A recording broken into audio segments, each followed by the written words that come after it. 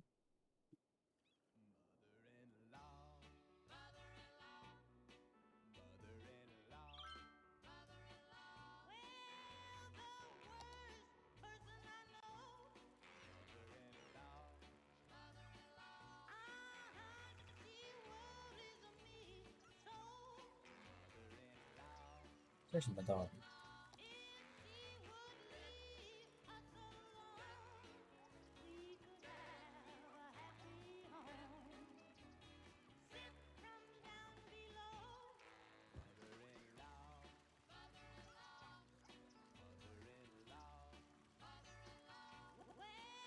六，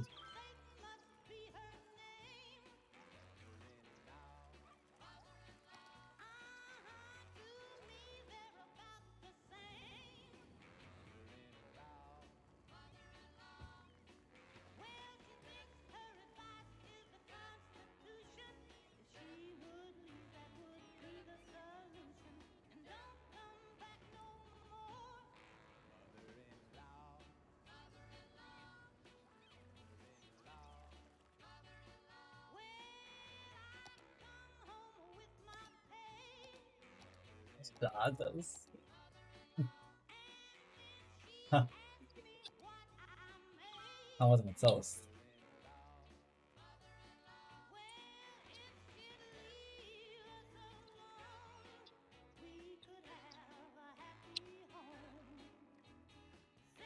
瀑布 waterfall， 对我有 waterfall，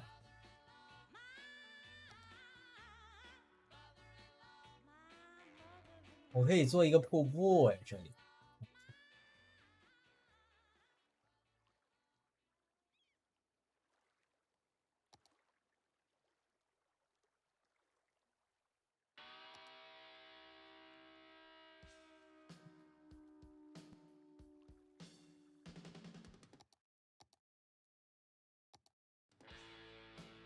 但是大瀑布是做不了，这个完全没法做大瀑布。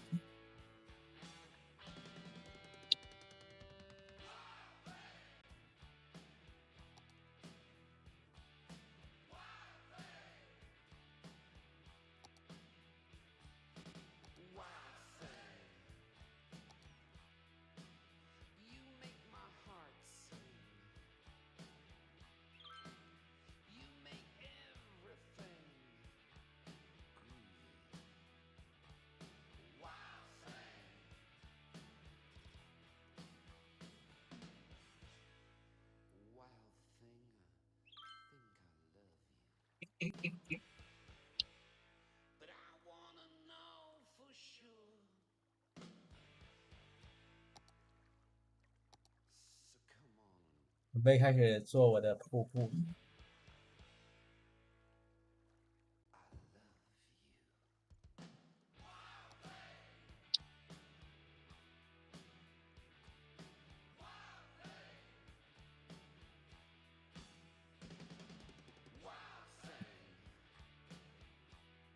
哦，这个不够陡，不够陡。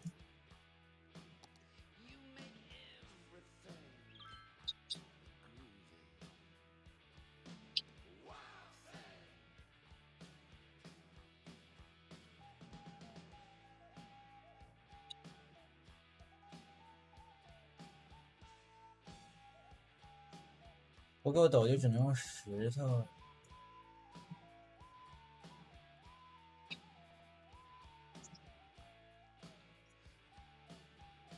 来掩盖。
对呀，想样。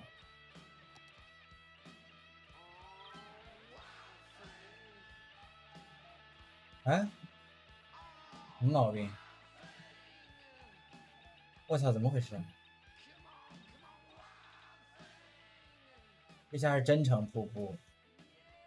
哎，怎么回事啊？地形被搞坏了。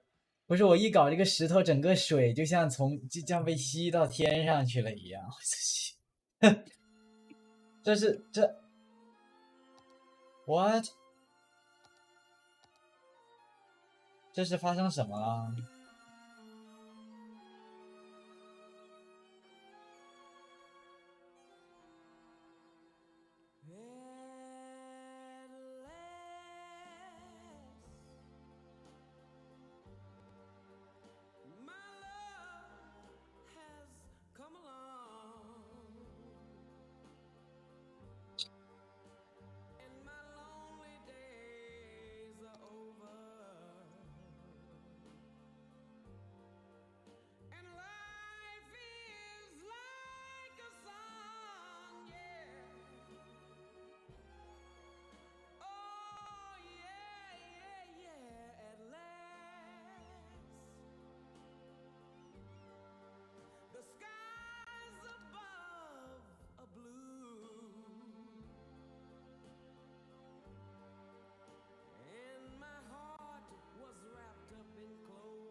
我的天哪！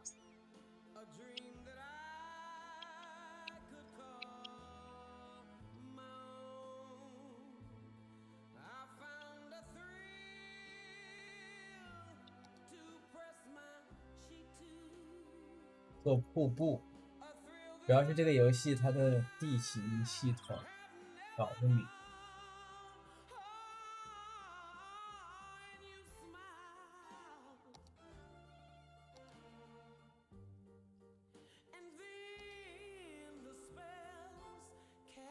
我搞不明白。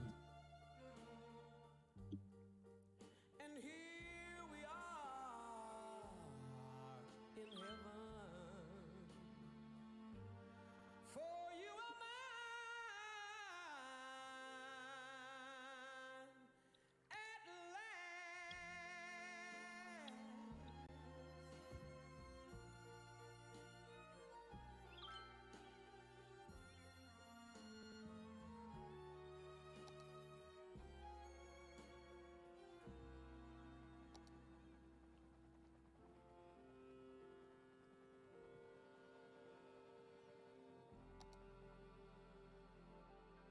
一直在抖。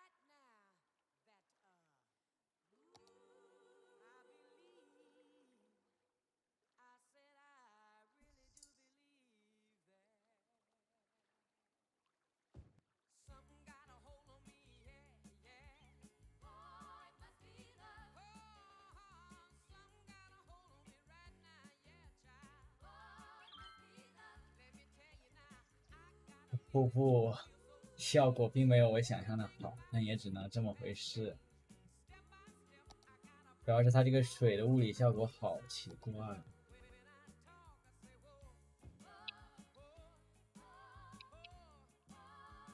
我不会抽搐是问题，没搞懂。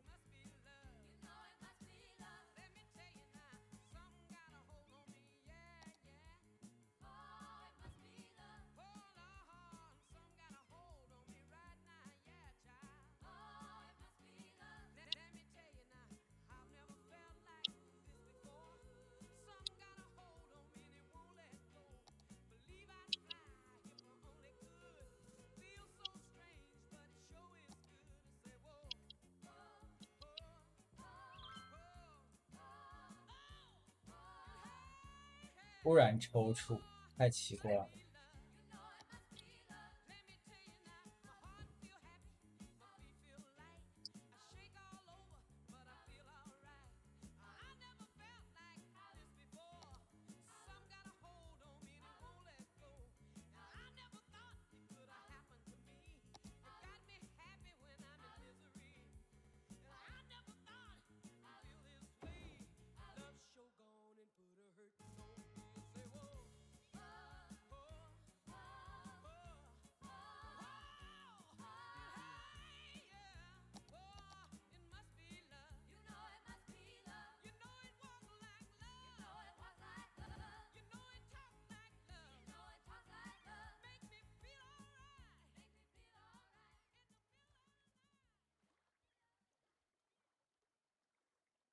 What does it feel like to drive a cloud? What does it feel like to steer a river? What does it smell like to smell a mountain? At Jubilee, we're committed to letting you do the impossible. And now we've succeeded in letting you drive the undrivable. The Jubilee Dementia. The car engineers said shouldn't be made. Test drive one today and experience what scientists for decades claimed was beyond the realm of safe driving. Jubilee. Be reasonable or be fast.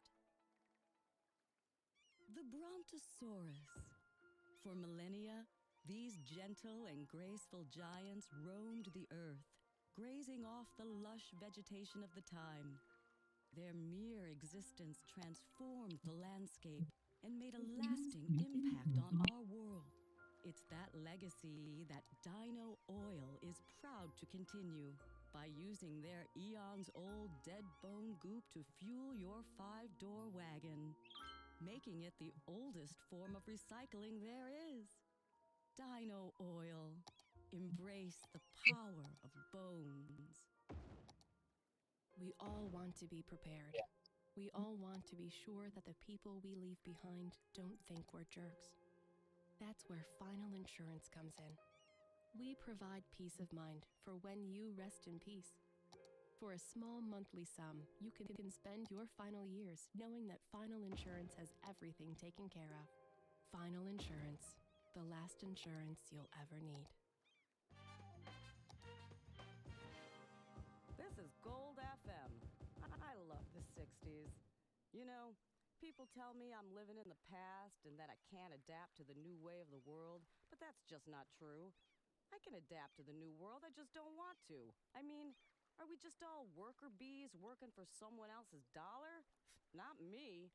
Anyway, listen, I gotta play a song. My boss is telling me to wrap it up. Here's one for you, Sherry. 我故意在抽搐，真的是。 This old world starts getting me down, and people are just too much for me to face. I climb way up to the top of the stairs, and all my cares just drift right into space. On the roof, the only place I know. 这水的物理真的是无力吐槽，怎么还能有这样子 Let me tell you now, when I come home feeling tired and beat, I go up？What the fuck is going on？ is fresh and sweet. I get away from the hustling crowd and all that rat race noise down in the street. On the roof, the only place I know, where you just have to wish to make it so. Let's go up on the roof.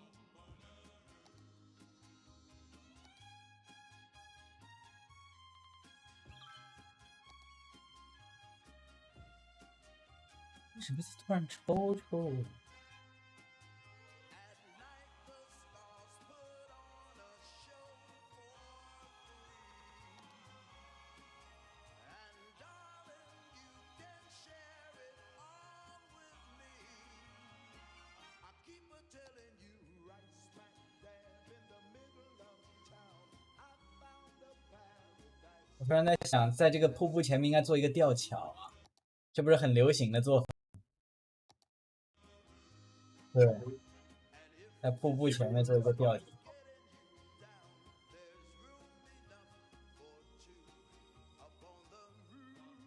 可惜唯一不足就是这个瀑布一直在那抽搐，就是所有的水都不知道在干嘛。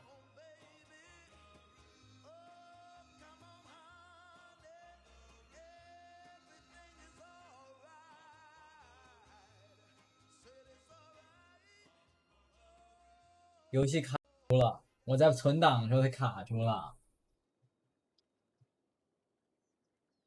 哎呀，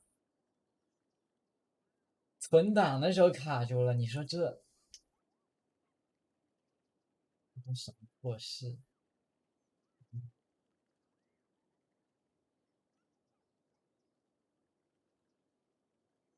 你什么时候卡？哎，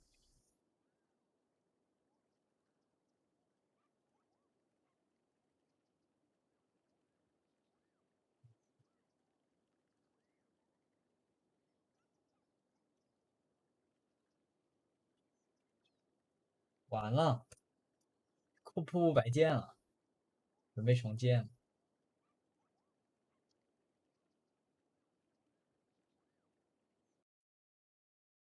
服了。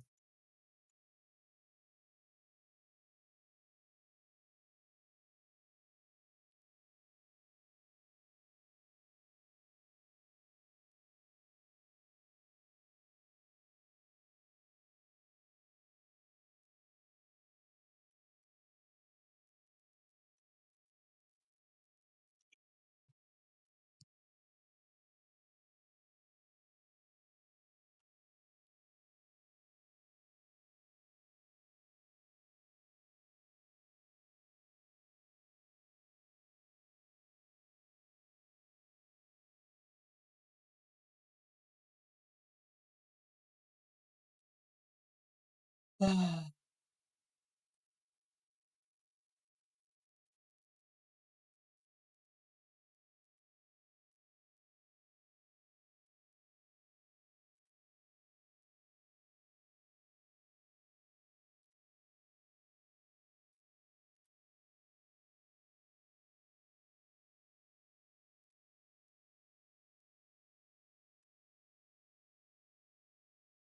我没有看到有人做吊桥的，不知道为什么。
一条好路。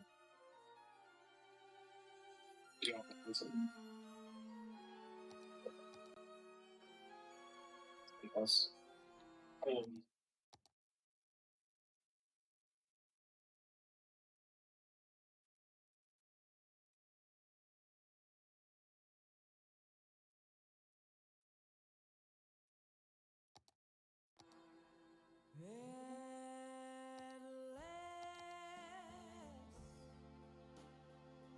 啊，我白做了，刚才瀑布搞了半天，我他妈真的是。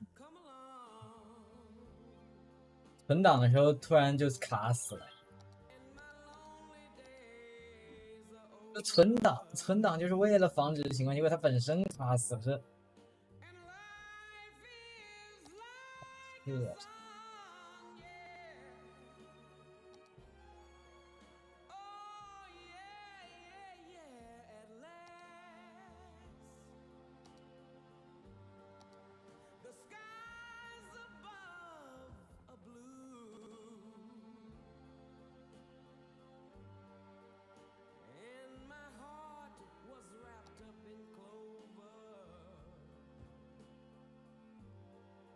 The night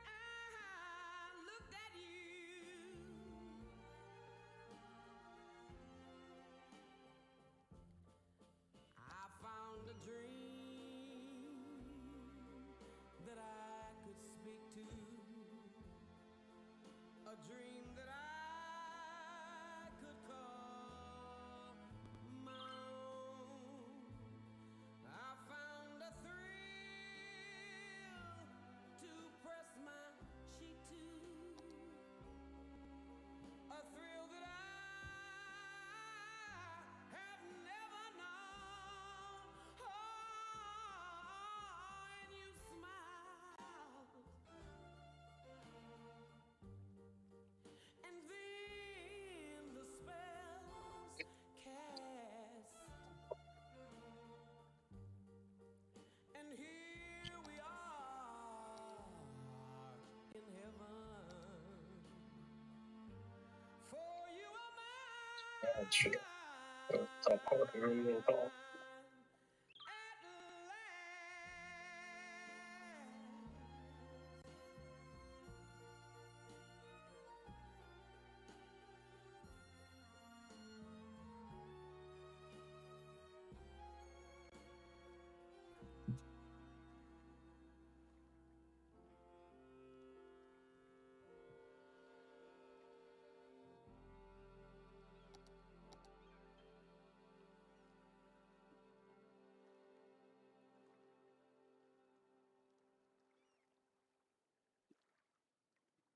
Oh, sometimes I get a good feeling, yeah. I get a feeling that I never had before, no, no. I just want to tell y'all right now that, I believe, I said I really do believe that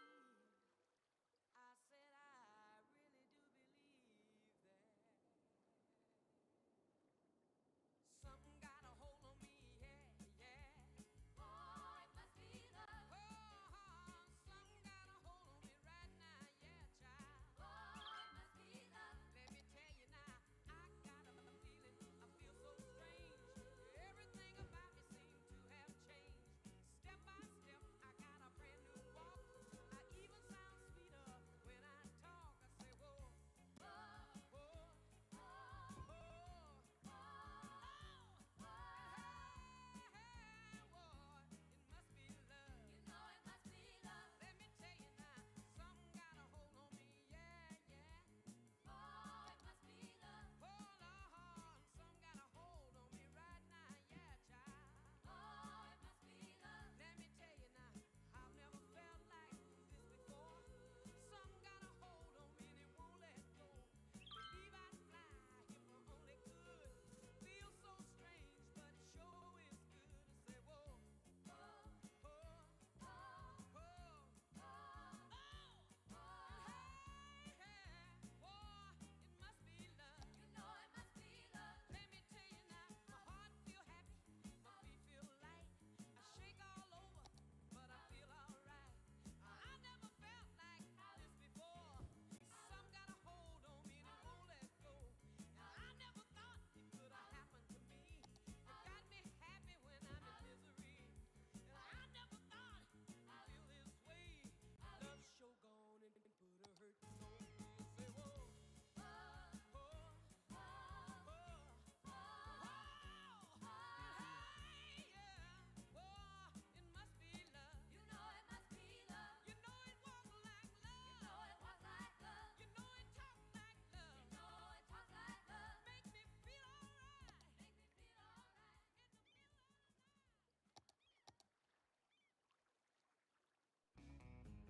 I'm famous chef Tony Magoni, owner of Tony Magoni's Steakhouse. And when people ask me where I get my award-winning meat from, it's from one place, Meaty Bits. No matter what you need, be it a smoked pig, a goat by sunset, or a 10-foot alligator in a salty brine, Meaty Bits will get it to you fast with a smile and completely without judgment. So, if it's good enough for Tony Magoni's Steakhouse, why not be good enough for Joe Public's Home House? Yeah. Get in touch with Meaty Bits and tell them Tony sent you. Meaty Bits. If it ever was alive, they can get it to you.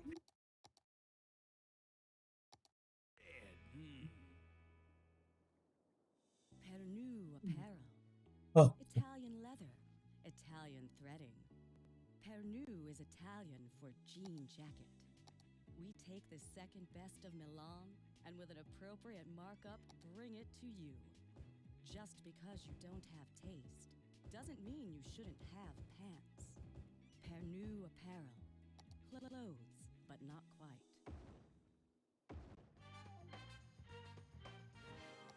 When we were kids, we used to wander around, building tree houses, going on adventures, and breaking bottles in the old limestone quarry. I tried to go back to that old quarry recently and saw they filled it in and built houses on it. What a waste. If you ask me, they should have kept it the way it was. A 20-meter cliff overlooking unwanted furniture and construction scrap, just the way nature left it. Oh well, can't stop the train of suburban sprawl.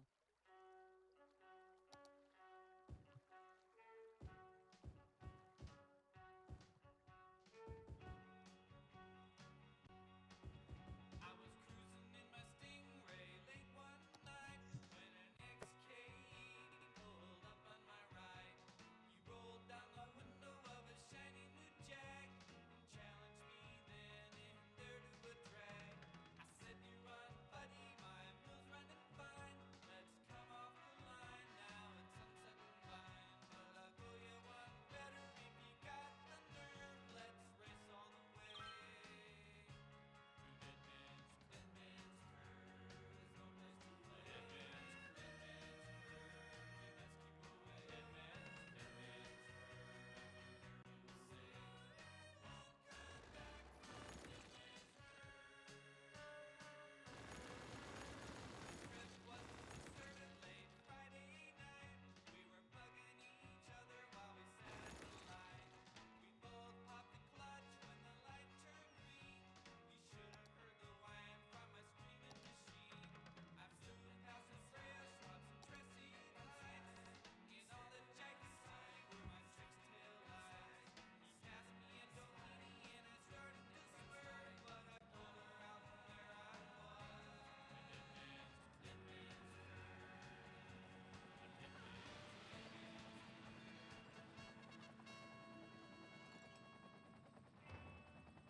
Episodes, we do a lot of work. It's one of those builds that I just couldn't stop. I just pretty much started this on Sunday morning and finished in the afternoon. I was just obsessed and love the work that I get done. We've been doing a lot of work around the swampland and around Copper Falls and all the little towns that fit around it too. It's just been a lot of fun. We built Shrek's house the other day in the live stream, which was pretty good fun. And in that live stream, I asked you guys where I should work next, and a lot of people wanted me to work on the big national park. It's going to sit around this area, incorporating a lot of the swampland and the mountainside that sits around Copper Falls. So I was pretty happy with that because that's exactly where I wanted to work. So that's what we're going to be doing today, a big old national park. And yeah, man, it turns out pretty fun. We end up doing a live play at the end too. It's like a 10-minute or so live play, and there's a bit of time lapse as well for this one. So yeah, strap yourselves in. It's a doozy of an episode. Before I do get into everything that I am doing, this week I released an update video for 2020. There's a link in the description if you want to go and watch it, but I'll give the lowdown of it, though I think you should go and watch it. So I'm quite happy with how it turned out. But basically, I am going part-time as a YouTuber. It's like a funny term to put it, but yeah, I am taking one day off a week and I'll be doing YouTube instead, which is very, very exciting. And what it means is I should be able to release extra videos a week, and I'll be also doing some live streaming because my PC is now a lot faster. I've just done a big upgrade, so live streams every week, hopefully every week, you know, every second week. But I do aim to up my videos because I'll have an entire day dedicated to that. And of course, one day a week is barely enough to call yourself a YouTuber, but it's just the fact that I'm taking a day off to actually just work on my channel, work on my own projects. It just feels very exciting, and I'm just so pumped, and I'm very optimistic with the amount of work that I can get done. Like I said before, hoping to up my videos, hoping to do more live streams. I don't see why I wouldn't be able to do that, because one day is like one pure day of dedication to recording and commentary or whatever. Yeah, so cool. And I owe you guys a lot, because I'm able to do that because of you, because of your support, because you watch my videos, because you like them, because you share them. So thank you guys so much. I really appreciate it. You guys are absolute legends. I love doing this. I feel very lucky to be doing this. And yeah, just keep it up. I'll keep it up too. Cassie. But yeah, I really do appreciate it, guys. You're absolute legends. So enough of all of that. Let's get into the episode, because that's my So basically today we are building this national park, but I felt like I needed to expand out Copper Falls a little bit more in order to really incorporate the whole national park before really tackling the main bulk of it. So I figured we'll start off by doing a bit of the farmlands that are going to sit around here, like a bit of the entrance to some of the areas of the national park, and then that way it's it feels a bit more complete rather than just doing little sections. And I also wanted to make it so that it wasn't just one giant national park. I wanted it to, I mean, it is one giant national park, but in terms of creating the park districts, I decided to split it up into about, I ended up doing about 5 or 7 or something like that. But basically I do a bunch of different ones, mainly because I wanted there to be, I wanted to see people going to particular locations. I didn't want them just be driving to so-and-so national park. I wanted us to be going to the cave system, or the waterfall, or the riverside. That way we get a bit more of an idea where people are heading, we know what people are up to. Feels very Big Brother, doesn't it? I just thought it'd be a little bit funner. And I also think that we'll see more tourists going to these locations rather than it's just one national park. And it just splits it up a little bit, and I think it just works in a much better way of doing it. Plus, for all those people who are interested in stories for Wiki, or people who like to come up with names for areas and ideas for what sits there, and the history behind places, whether it's in the comment section or Discord or wherever. I thought that this gives you a good opportunity to know what each area is called, and that way when we do live streams, do more live plays, we can get a bit of a sense of the different areas within Parliament. So the first thing that I built was this road that was going down to that cave network. That cave network we built basically, but I just wanted to finish it up, give it its final touches. So building a very steep road that goes down to that national park, and yeah, that whole cave system works really well because people actually go inside that cave system and explore all the ridges as well. I explained this in the live play at the end, but I wanted that system to be a bit more like this very touristic area, probably like one of the main areas that people are visiting when they go to the national park. There would be like family orientated cave tours and some very easy, not quite adventurous ones, but then there'll also be some crazy cave adventures for people who are sort of doing their own exploring and camp up in the region. There'd be like a whole range of activities there. I guess that's why I wanted that one section to have, its own park. And that's why each area that I end up designing in this episode is its own park within the giant national park. So again, just working on talking about things that we've done, but I was just working on some road layouts, figuring out where the rest of the roads, the main roads are going to go in the countryside of Copper Falls. And now, this is an area that I wanted to turn into some sort of waterfall. Somebody gave me the suggestion in the live stream that I did, and I think it's a great fit for this area. I think it's also a great way to deal with a bit of the gradients that we're dealing with, because it's really quite steep around here, but it is like a gradual steepness, but the terrain difference from the top of Marble Mountain or even where this water starts and the bottom of the sea level, I guess, it's huge, and making that transition can be a bit tricky, but it is sort of the reason I started the series in the first place. I did love working with this terrain difference. At the bottom of this waterfall, we also have these rapids. So I'm actually probably should have made a park as well down there, some sort of area of the national park that's full of rapids. We might come back to that. That's another idea for another time. But yeah, we have this whole rapids area below this waterfall. It leads into the marshland as well. So maybe people are putting in their kayaks and putting in their rafts to go down on that. Probably a great spot for maybe some sort of school excursions or school camps or something like that. But this spot just here, I thought some sort of grand waterfall would be a pretty good fit. I don't think this would be the biggest waterfall in Marble Mountain. We do have another one that's on the other side of the river that's going onto where the seaside is. It's closer to Montana.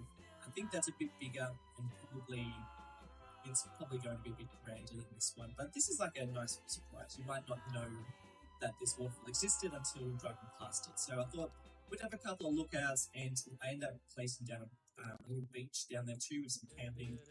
Don't get ahead of myself. Should talk about what I'm doing.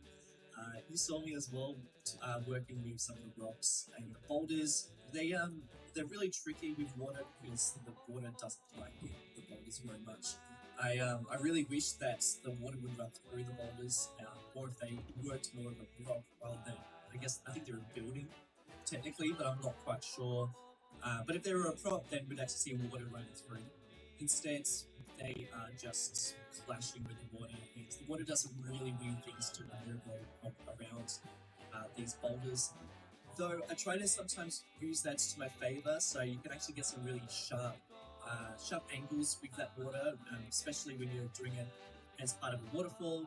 So I tried to use it so that the water was being really sharp and going over more of a cliff face because of those boulders. It worked a little bit, but it wasn't working exactly how I wanted. But I just ended up leaving it as it is, and I think it's fine the way it turned out. We also have this road, this bridge that is going to be heading over into the River National Park, the big national park, and this will be where you take the road, maybe up to Marble Mountain. We haven't quite gone that far yet, but it's the sort of roads that you like right out of the city. This is into real wilderness territory. We'll work on that really well. This little beach that we're working on is going to be another campsite, so people can come down here, they might go kayaking. Maybe this is an area where we go kayaking down the rapids.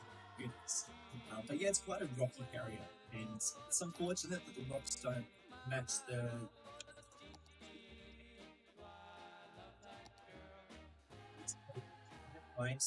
textures of these rocks, but they just look really strange.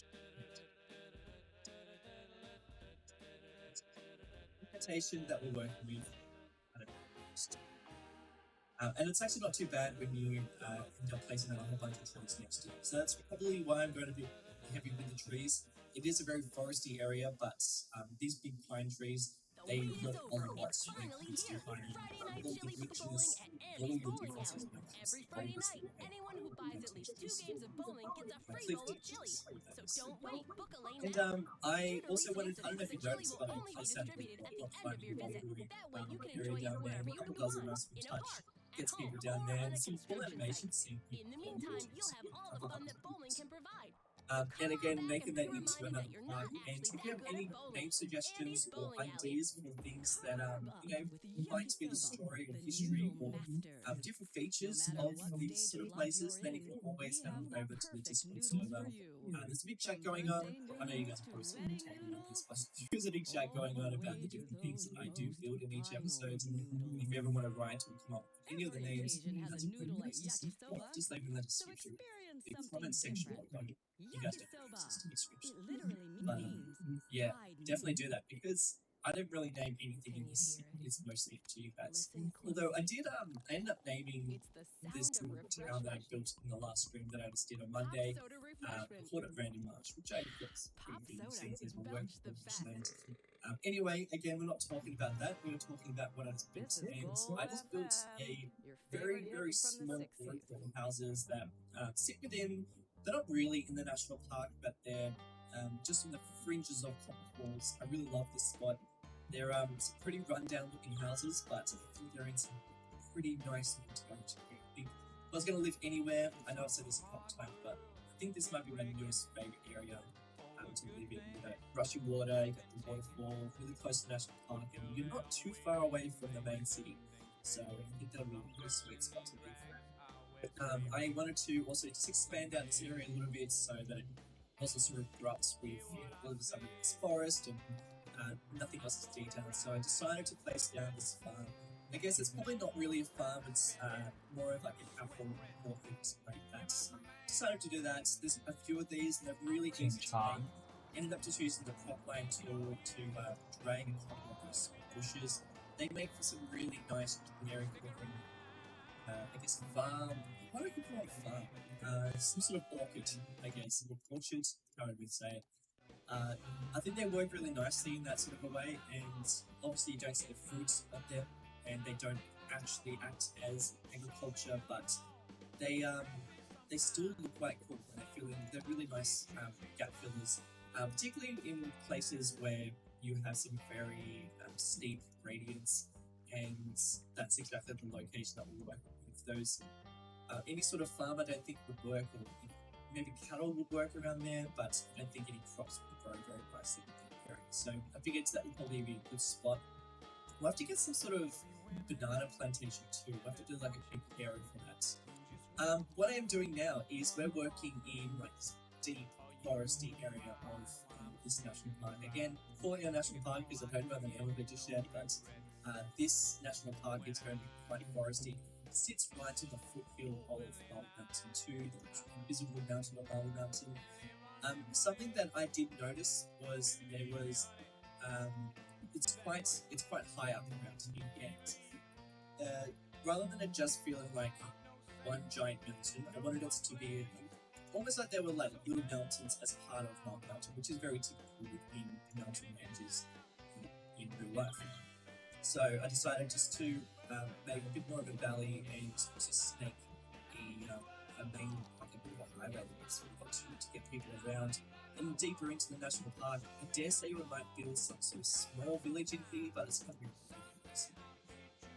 Man, so cool. Started working with river networks by Mac Welshman.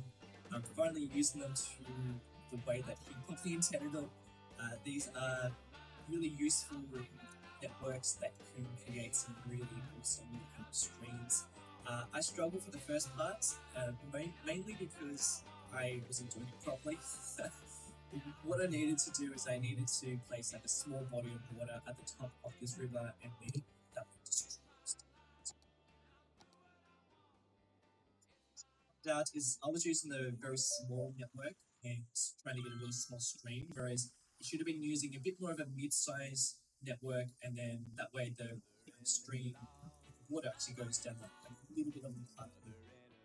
Which, now that I know, it's going to make life a lot easier down the track. It might be a bit easier for you guys as well, so I hope that helps out.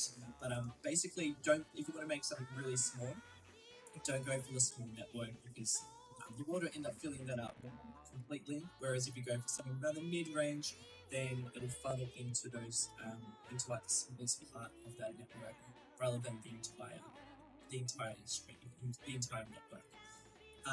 It looks a bit weird at first, but end up placing a whole bunch of trees down so that it covers up a lot of the stuff that doesn't look quite right. So that's my technique for everything, just cover things up with trees. Alright, now I'm working on the next part of the national park, which is going to be a rock climbing cliff face. I wanted this area to have like big boulders, I wanted there to be some sheer cliffs, and I thought that this place might be really cool for people doing a bit more adventurous type of things in the national park. God, it sounds so adventurous. I suppose adventurous type of things. People doing rock climbing and bouldering. But I think that this will attract a lot of people who are really into that sort of stuff. So, I wanted this national park to have something for everybody. So there's obviously areas of the national park that are just for people who are camping, there's places for people who are doing some hikes, and then there is this area here where you pretty much have to have a 4 drive to get up with this dirt road to go and see people driving all sorts of cars up this road. But basically, I figured this area would be for people who are pretty much dedicated to coming up for rock climbing and, you know, maybe doing some pretty epic hikes up this ridge. So I decided to place down a couple of these boulders so you can see those people doing some bouldering, doing some rock climbing. Again, unfortunately, I don't like the color. You know, it would have been really nice to have a cliff face that matched the boulders, but that's just the way it is. Either way, I do cover quite a bit up with the trees, although I would have really loved this place just to have like a sheer cliff and then, you know, you saw people climbing up it. That would have just been ideal, rather than having like massive boulders that sit below it. Again, can't really work my magic around that too much, unless you guys have an idea of a way of, you know, fixing them up a little bit, because I would definitely come back and change things just so that it matched them a little bit better. But it is what it is.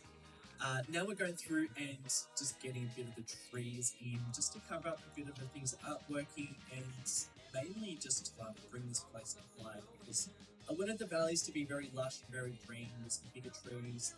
We are bringing up a few of the pine trees up into this mountainside, but we're trying to go for a bit more of smaller trees, more foresty sort of areas, as we go to some much higher altitude areas. On top of our Marble Mountain, I think it would be pretty high up. Maybe it's snow in winter time, who knows. I know that a lot of the mountains in Los Angeles and California, a lot of those mountainsides snow all year round, which is just completely blows my mind. We barely get snow in winter in Australia. And if you are getting like any sort of vibe from the sort of national park you're going for, you're probably getting maybe like a Roseline National Park, or maybe Kings Canyon type of feel from everything that I'm doing.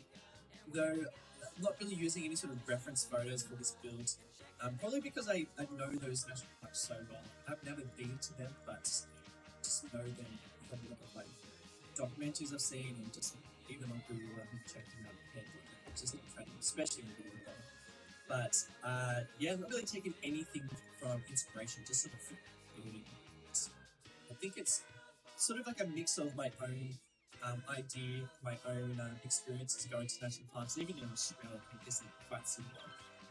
But then also trying to fit in a bit of the redwoods, but this isn't really a redwood sort of territory. I know we do have some really big boulders down closer to the marshlands, but again, Kings Canyon and Yosemite National Park, they don't really incorporate any sort of marshland as far as I'm aware. So, you know, it's really kind of its own thing, but that was sort of a bit of an idea of where I was going with a bit of it. 国家公园不收钱。 Well, did I even talk about that river one? God. Joe, I'm going to talk way more about this sort of stuff in the live videos, but there's another little campsite right next to the river. I think it would be great for hike, and most people would probably be down there just for that riverside campsite, and probably walking along that ridge. I think that'd be a nice little location too. I also dragged a couple of hiking trails up along the ridges. 我打算建一座大坝，但是呢，我感觉我建完吧，这地方就要被淹了。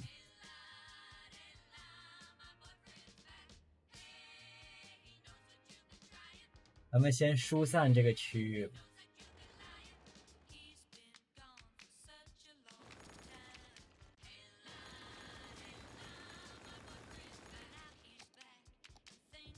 别建了，别建了，疏散了，疏散了，疏散了。Come on, go. Go！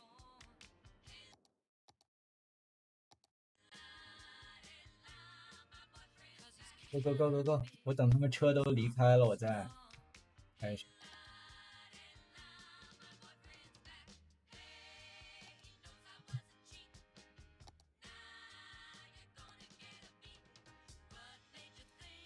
火力发电站。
水力发电站上。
您可别给我把洪水整出来。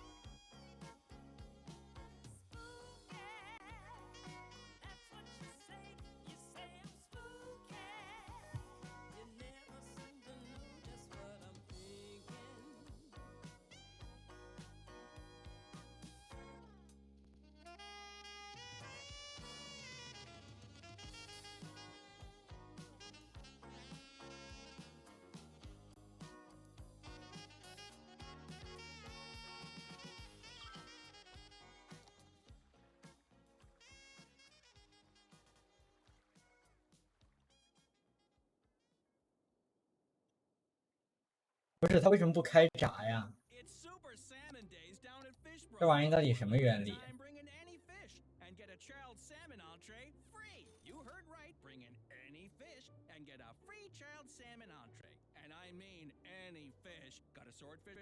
哦，它开了，它开了。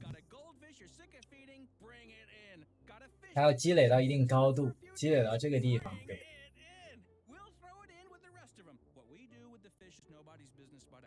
？Enjoy your salmon $8.99 with our famous stew.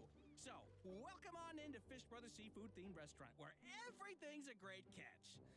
Except the shrimp. Coffee, fuel of the modern economy. The age-old Italian tradition of burning beans and drinking the bitter bean juice. At Burn Bean Coffee, our environment is perfect for all of your work needs. There's no better place to be distracted than the Burn Bean Coffee Shop and Cafe. Our coffee technicians are trained to make a variety of coffees and sugary coffee-themed drinks just as you like it, all while generally making more noise than anyone could reasonably ignore. So drink up and let the productivity flow. Sippy sip coffee fans, Burn Bean Coffee. Get it while it's hot. Due to recent court actions, we are required to warn against the drinking of hot coffee. This is Gold FM, the channel where living in the past is not only encouraged, it's mandatory.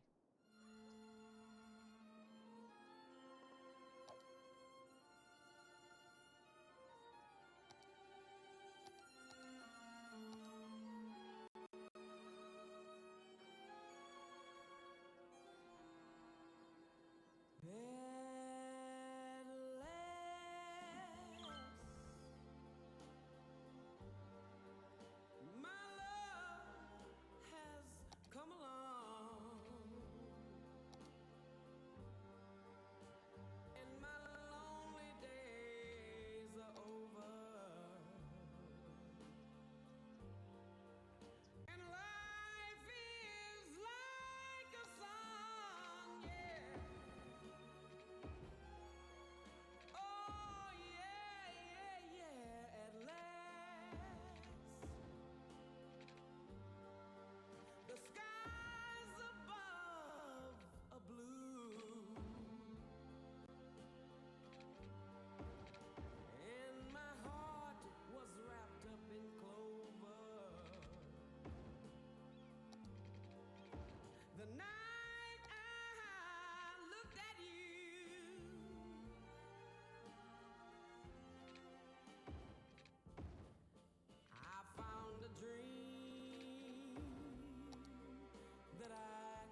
明早就发射。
哦。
The wait is over. It's finally here. Friday night chili bowling at Andy's Bowling Alley. Every Friday night, anyone who buys at least 2 games of bowling gets a free bowl of chili. So don't wait, book a lane now. Due to recent incidents, the chili will only be distributed at the end of your visit. That way you can enjoy it wherever you want, in a park, at home, or on a construction site. In the meantime, you'll have all the fun that bowling can provide. So come on back and be reminded that you're not actually that good at bowling. Andy's Bowling Alley. At the Forest Foundation, we care about 3 things. Tree things, nature things, and the third thing, bird things. The homes of native birds are being destroyed at an alarming rate. That's why our goal is to give a birdhouse to every bird on Earth. Humans stopped living in trees ages ago. It's time we invited birds indoors with the rest of us. Do your part and text Dirty Birdie to 3030 to donate a bird bath to 30 birdies.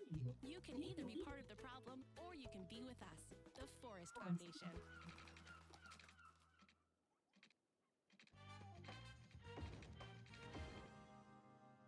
Welcome to Gold FM. I want to say sorry for being late. I got stuck in some terrible traffic on the way into the office. It wasn't until an hour later that I realized I'd accidentally turned into the stadium parking lot. They paint those lines on the ground so they look like lanes. I just figured the other cars were those self-driving ones I'd heard so much about. This is Gold FM.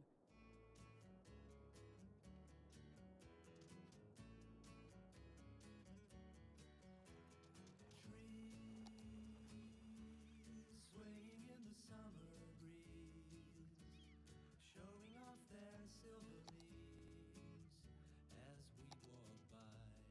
Soft kisses on a summer's day, laughing all our cares away, just you and I. Sweet, sleepy warmth of summer nights, gazing at the distant lights in the starry sky. They say that all the good things must end someday. Autumn leaves must fall. But don't you know that it hurts me so to say goodbye to you? Wish you didn't have to go. No, no, no, no. When the rain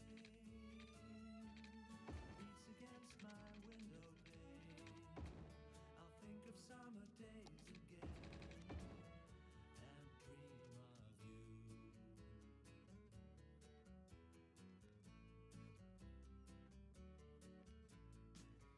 They say that all good things must end someday.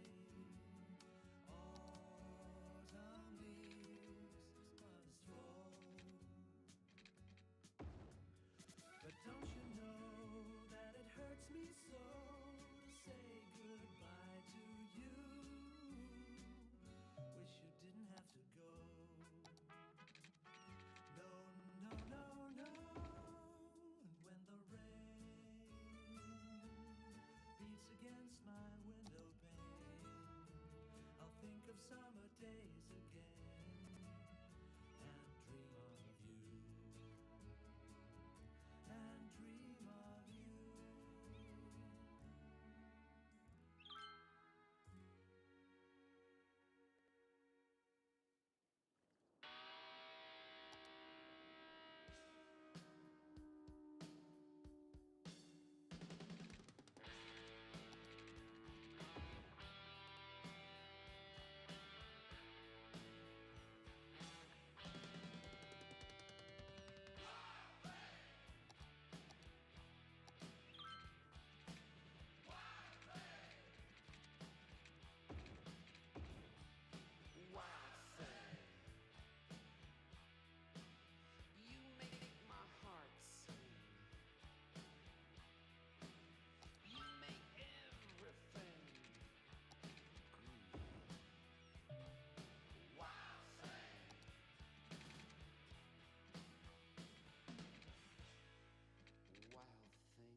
哎呦，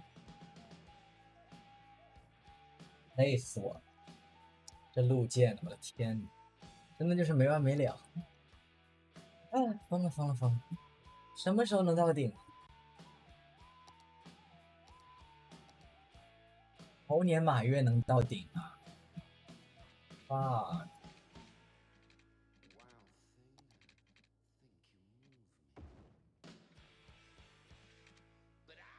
还能不能等到顶的那一天啊？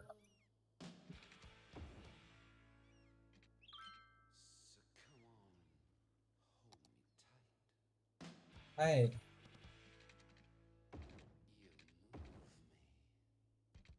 先把他们都连上，再改高度。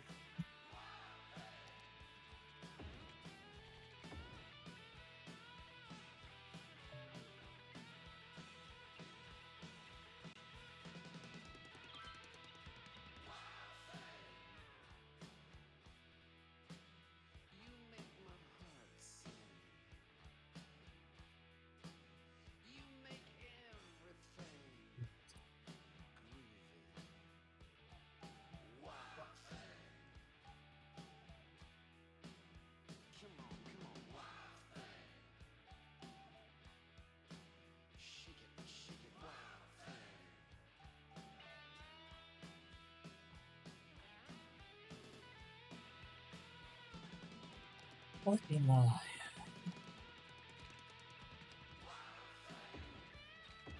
事实证明，修这种路是有多么的难。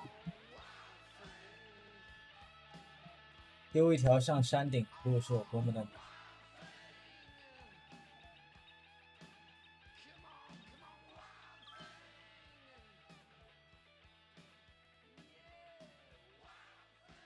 那是非常非常。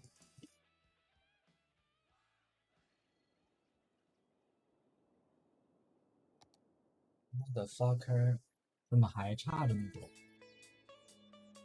去个山顶怎么这么晚？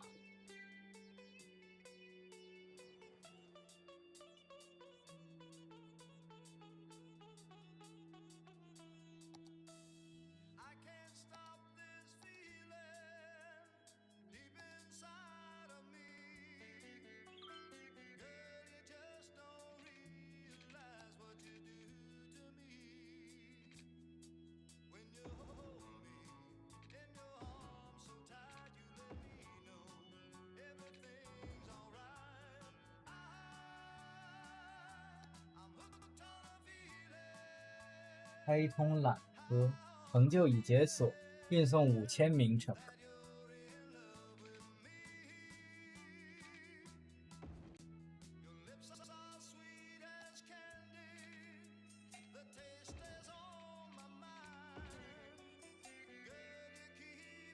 最近没什么更新，没什么可玩。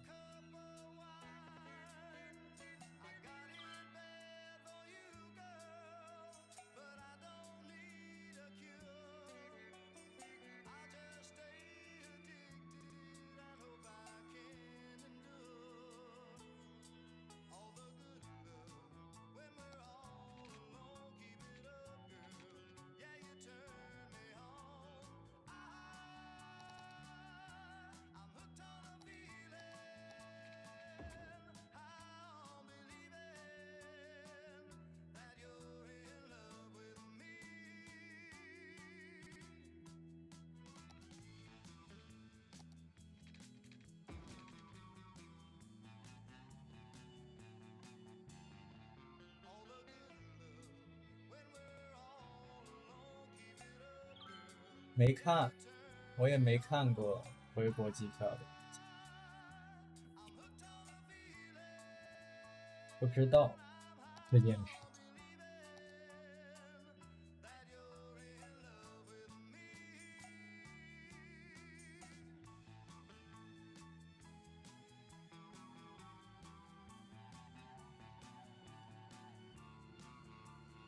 上个山真费劲。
Don't you want money for nothing? Yeah, you do. What's the catch? There is one.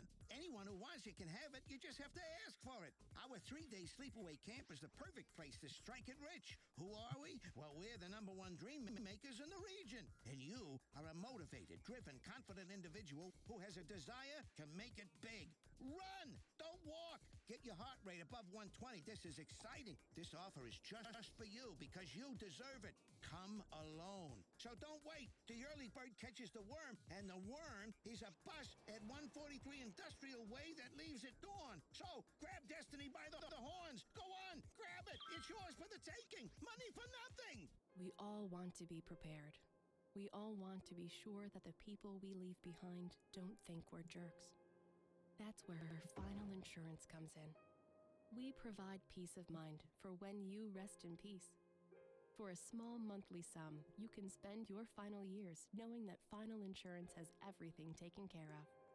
Final Insurance, the last insurance you'll ever need.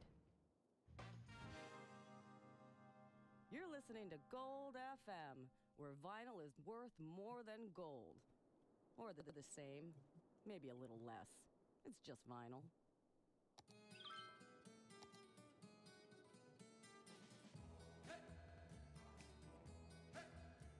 Up every morning just to keep a job. I gotta fight my way through the hustle and mob. Sounds of the city pounding in my brain while another day goes down the drain. But it's a 5 o'clock world when the whistle blows. No one owns a piece of my time. And there's a 5 o'clock for me inside my clothes, thinking that the world looks fine.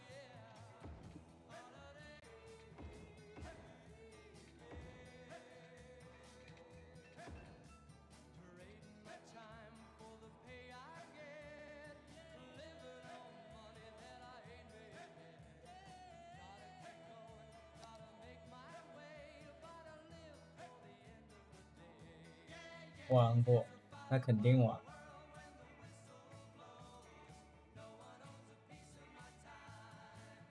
And there's a long-haired girl who waits, I know, to ease my troubled mind.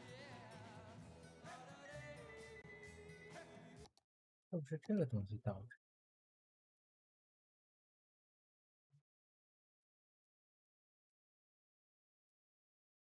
上个厕所。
没有没有，我上个厕所。你说在几年能出辐射避难所？那个游戏可能不会出续作，其实它是个辐射4的附加游戏嘛，所以其实我觉得，我倒没期望它会出续作什么。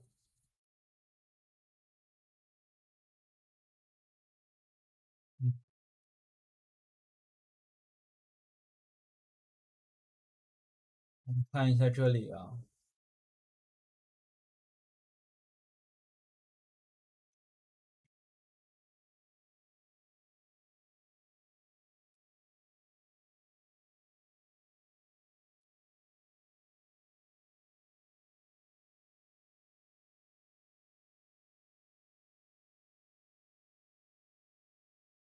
会是什么导致的呢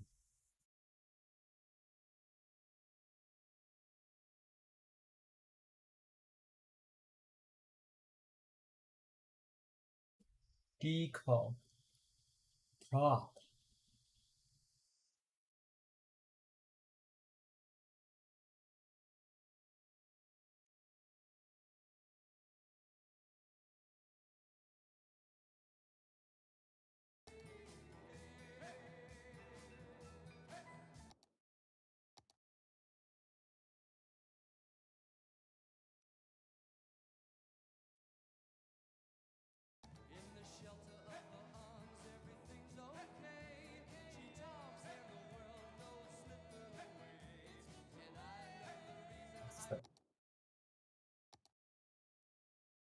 ，prop 没做好，我感觉，倒不是别的，纯粹是没做好。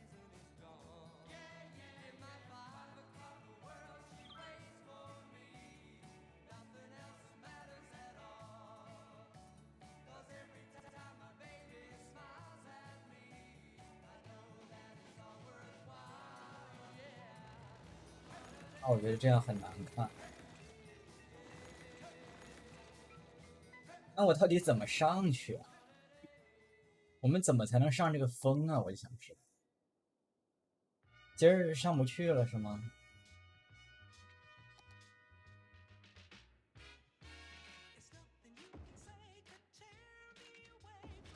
它太高了。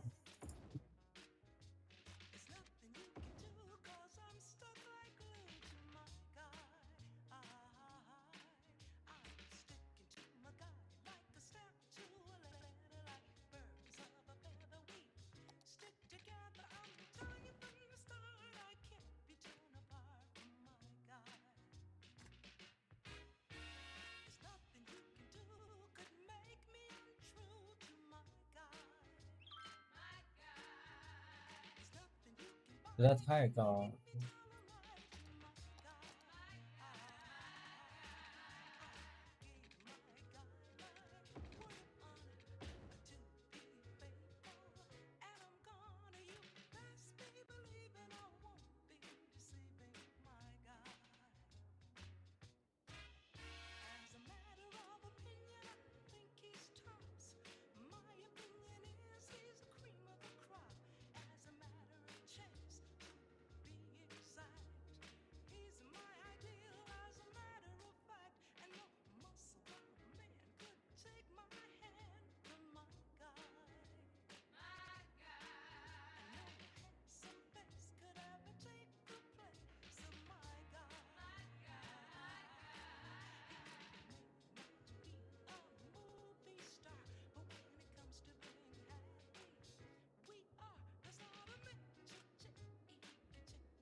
也发疯了，累了。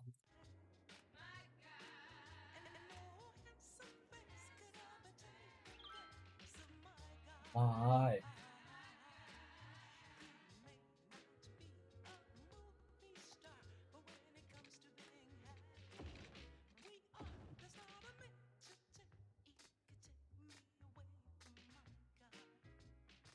哎，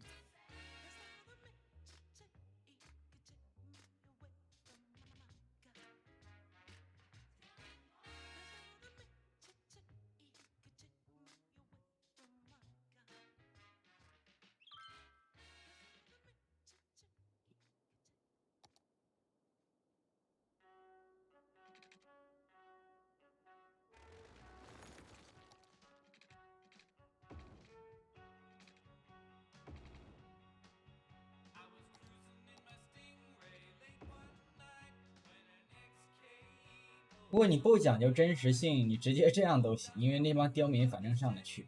但是，我可接受不了这种玩儿。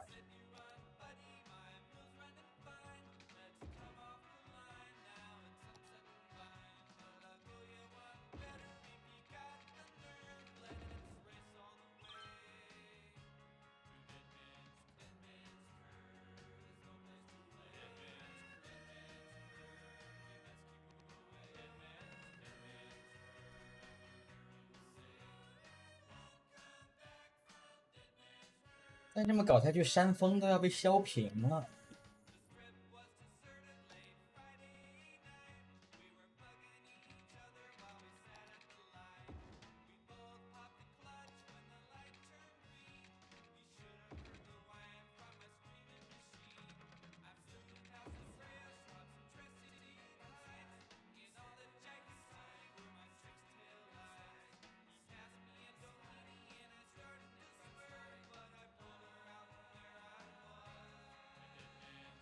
哦，总算上来了，我们上来了，朋友们，我们上来了，我们成功了。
At Sternberger, our cars are more than just hunks of metal that take you from point A to point B.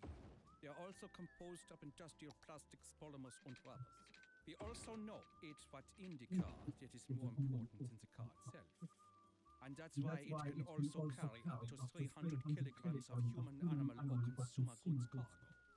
The climate control device brings the air temperature to 22 degrees Celsius. It's our way of making our cars comfortable for the majority of mammal species. In fact, it is a perfect vessel for transport from short to medium distances, and we believe that the price we are asking is a fair trade for the value transfer to the consumer. Sternberger, more than just an auto. It's Super Salmon Days down at Fish Brothers. For a limited time, bring in any fish and get a child salmon entree free. You heard right. Bring in any fish and get a free child salmon entree. And I mean any fish. Got a swordfish lying around? Bring it in. Got a goldfish you're sick of feeding? Bring it in. Got a fish that's been sitting in the sun for a few days? Bring it in. We'll throw it in with the rest of them. What we do with the fish is nobody's business but ours. Just enjoy your salmon, $8.99 with our famous stew. So, welcome on into Fish Brothers Seafood Themed Restaurant, where everything's a great catch. Except the shrimp. Square Packages, the packaging specialists, are proud to present a box on both your houses.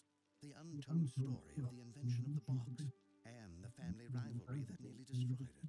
It's a tale about opening your heart, finding acceptance, and inventing the most efficient means of shipping and packaging that mankind has ever known. Proving that to find what's in your soul, you have to look outside the box and into another box, which is a house, your home. And that truly is the greatest box of all. Tune in every Wednesday at 8 for this once-in-a-week time television event, A Box on Both Your Houses, presented by Square Packages, the packaging specialists. This is Gold FM, the channel where living in the past What am I? is not only encouraged, it's mandatory.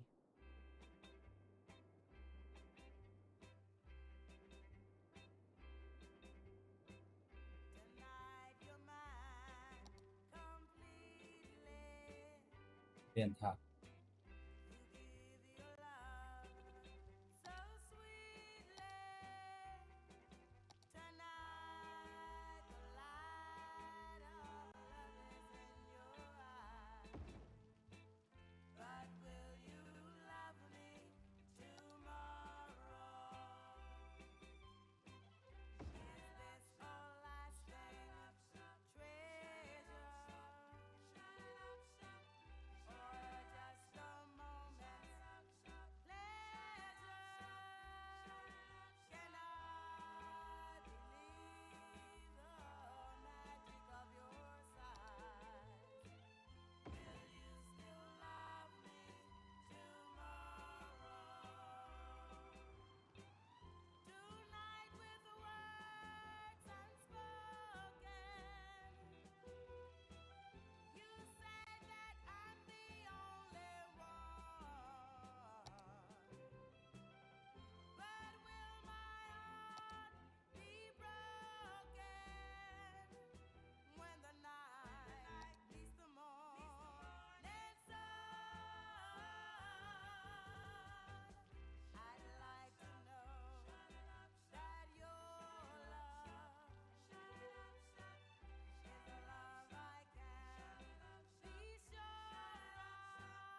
summer's day, laughing all our cares away, just you and I. Sweet, sleepy warmth of summer nights, gazing at the distant lights in the starry sky. They say that all good things must end someday. Autumn leaves must fall.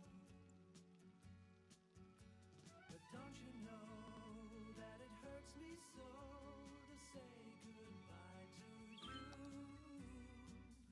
Wish you didn't have to go. No, no, no, no. When the rain beats against my window pane, I'll think of summer days again and dream of you.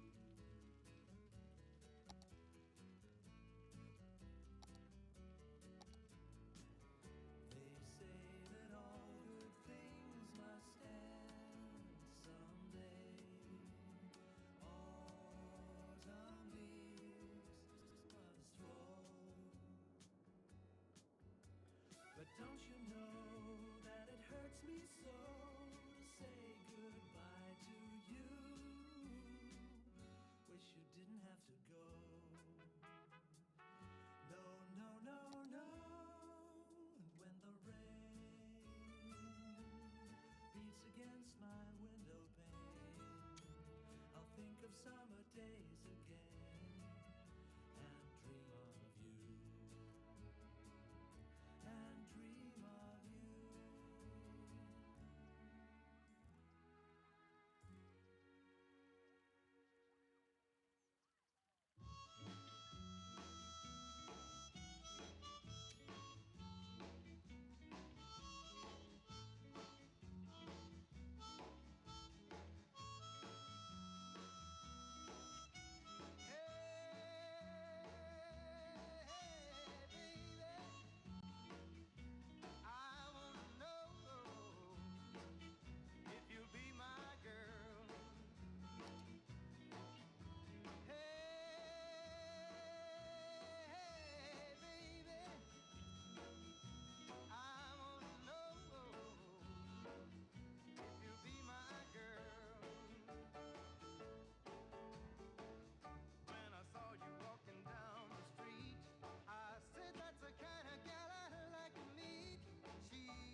All of Marble Mountain, to be honest.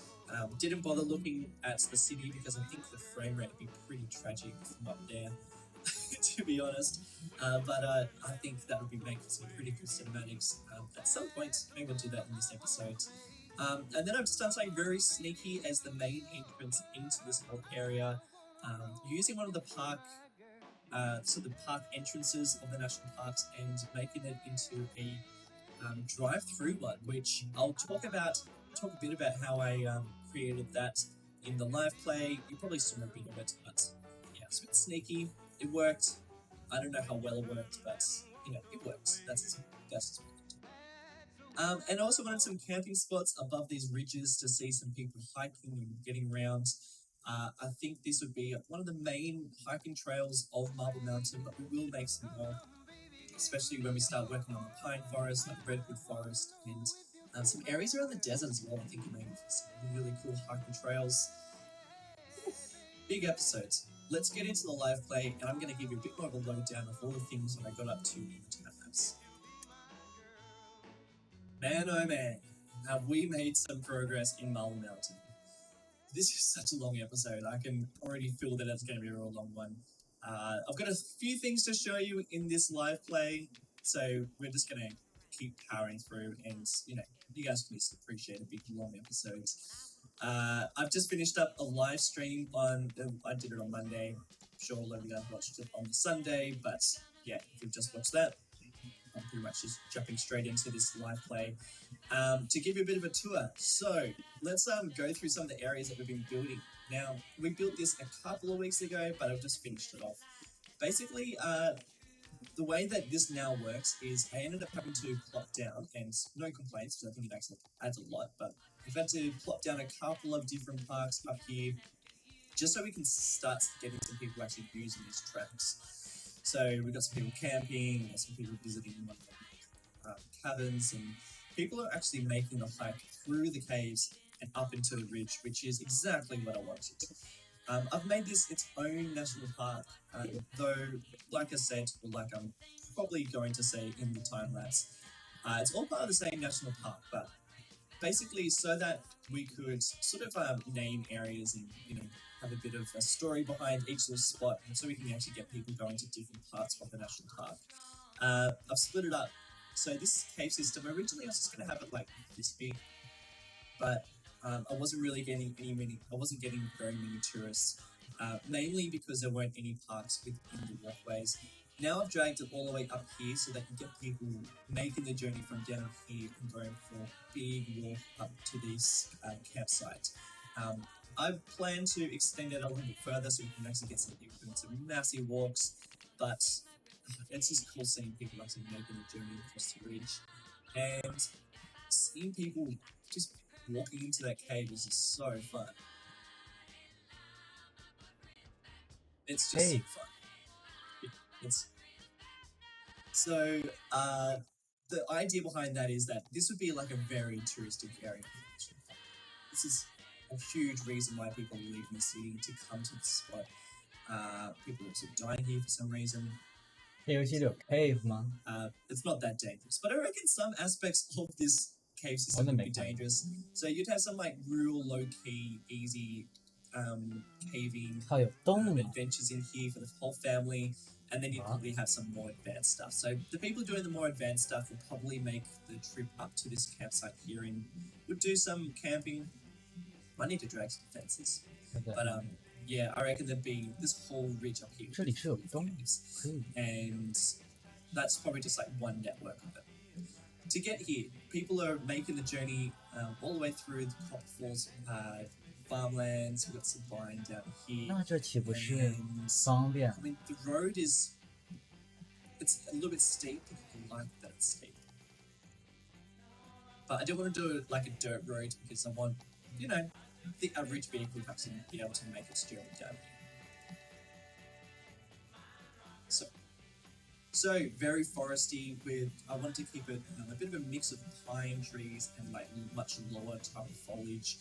And then let's get into the next one. So lots of farms.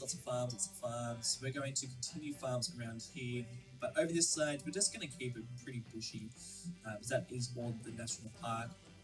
And this is the sort of stuff I'll end up doing. Trains.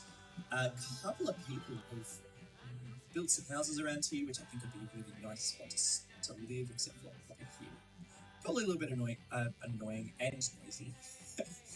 And then we have our second part of the national park, which is the falls. So, camping spot down here. There's a little camping spot next to the beach, and there's also a bit of rock climbing too. I reckon it's involved. Pretty popular, this spot. People are accessing the national park through here, and I love that people are parking in here as well. It's pretty cool. If you're not really interested in going down to the beach, you've also just got this lookout. So, you know, a lot of people I think would probably on their journey up, maybe further on, you know, out of this sort of area, might stop by and just have a quick pit stop over here. Well, we're going to work on all this area later up. You know, all up here is under detail. We'll get to that another stage.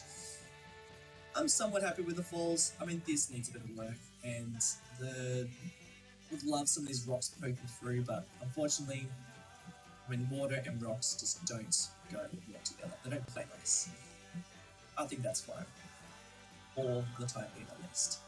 Now, we're going into the main entrance of the national park. This is like the main road in there. Look at all these people traveling. That is so cool. So, going into the national park, we have the main entrance here. I'm relatively happy. It's a bit of a pain how slope that is, how steep that is. But I just love that entrance for the park. I think it needed it. This would be like a ticket booth where people can actually buy tickets in the national parks. I know that's a big thing in Australia. I'm sure that's the same in the US. I also wanted this area to be a real park. So this is the actual entrance into the whole national park. Yeah. So see how it's like the big expanded out area. Because once again, the way that I like to operate is, you know, it's got to be real. You know, if you're going to be entering through here, you've got to enter into the whole national park. So the entrance for people walk through here, but you know, it's got a little bit of a Big bite burgers and fries. All this week, in addition to our regular menu, try our all-you-can-eat signature sides, like our famous bowl full of melted cheese, served steamy and boiling. It's the bottomless I don't know chocolate, what's or our New Orleans-inspired surely pork not. sandwich, the pig cheesy, and our But signature if it's flagship, the spicy blue driving cheese through, topped driving through, I've put in a couple little spots where people have pulled over. I would imagine there'd be like paths going up to all these different ridges, but I didn't drag them through just because networks and stuff do some weird things in landscape. But I've done a few of these fences just to mark a little bit of the barrier, adding a little bit of detail as well. Going into the third section of the national park, follow this guy. Oh, let's just follow this guy. So, going into this section is more for the adventurous type. People who are interested in rock climbing, people who live at drives rather than these yellow hatchbacks that probably wouldn't be suitable for driving on a road like this, especially with trees growing in the middle of them. Going too slow, correct. Going up here, we now have the spot where people do rock climbing and some way more adventurous types of hikes. I really love this spot. I think it's really fun. I love that we've got these big campsites. You know, this is like a real rock climbing haven just here. Haven, not haven. It's supposed to be a bit of a haven. We've got the cliff face. I really wish we could get the same club box as my, you know, time being, this is just fine. I always say for the time being, but let's be honest, it's just gonna stay. Got some people doing some serious rock climbing. This person's squished in between the rocks, but I'm sure he's having a good time. Fun area, real fun area. We also have, and I don't know if I included this in the time lapse, but we've got this path that goes all the way around here. You can see some people wandering up. This makes its way up to a ridge up here, where you get some pretty nice views. That would then extend out a little further. I've just stopped it in that forest, but imagine that it just keeps on going. We then have a much higher area of the track here. This would be like a 2-night walk. You wouldn't. This would be for some serious bikers. You would get some very nice views. The greater region of Marble Mountain. I think that is very. I love that. Log cabins. This is the sort of place where they'd have like very basic facilities. You'd have, you know, stove. You'd have some, you know, a place for like a wood fire, fireplace, and that's about it. Most people would probably be camping, but we've got no one camping here at the moment. Did I do another one? Did, yeah, I've just got one down here, but that's it. So, I don't know about the open fire. What's it? I was going to do one up here, but I figured it's probably not the best place to camp. It'd be pretty windy. So we've got a few bits of areas where people are camping up on the main ridge of the national park. Final location following up this road. We've got this little creek too, which I have to do more of them. That's very, very fun. Little bridge. Fix that up. River, and then coming into our last campsite, which is this river, and it's, you know, people come here for kayaking, people come here for some other walks. There's another path going up here to this ridge, but the main campsite is here, which I love that people are actually parking and using. You might have to get a bush out of your expensive car, my friend. But I like this area. I think it's a pretty nice little place to go for a bit of a kayak, though you'd most probably see rapids at a gradients like this. It's pretty steep. You know, whatever, that's fine. for future builds. So here's my thinking. Oh, did you see that? My mouse is running out of battery. I'm not sure if it's popping up the screen, but I'm just going to keep on going. What I'm planning on doing is I would like that it be like one more national park, maybe a small village up here, but we'll see. We are pretty close to the top, to the summit of the physical Marble Mountain. So I don't want to go too, like I don't want to build this area up too much. I'm even reluctant with the amount of trees that I'm going for. So I think, honestly, the pine forest should stop about here. I might remove a bunch of these trees and just replace them with more of the smaller foliage, like these ones, rather than going for the big pine trees, because I think the pine trees are best suited for at the very base of the mountain rather than closer to the summit. That's what I think, at least. So we will continue planting. We're going to continue spreading out, but all this will continue detailing at another stage.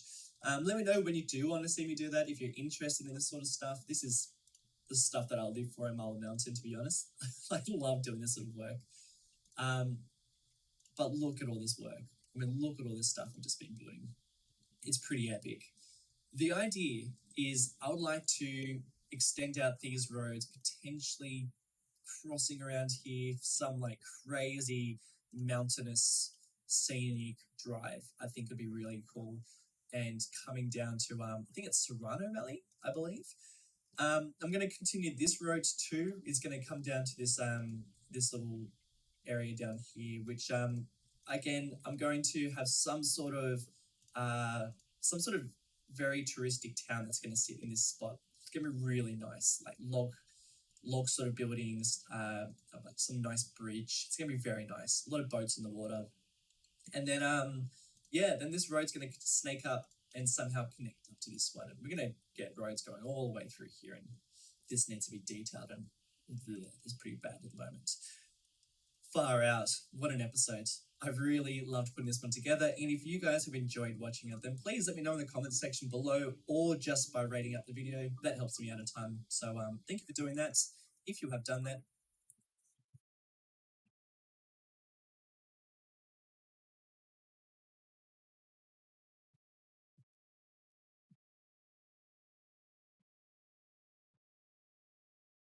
hello, welcome to City Planner Plays.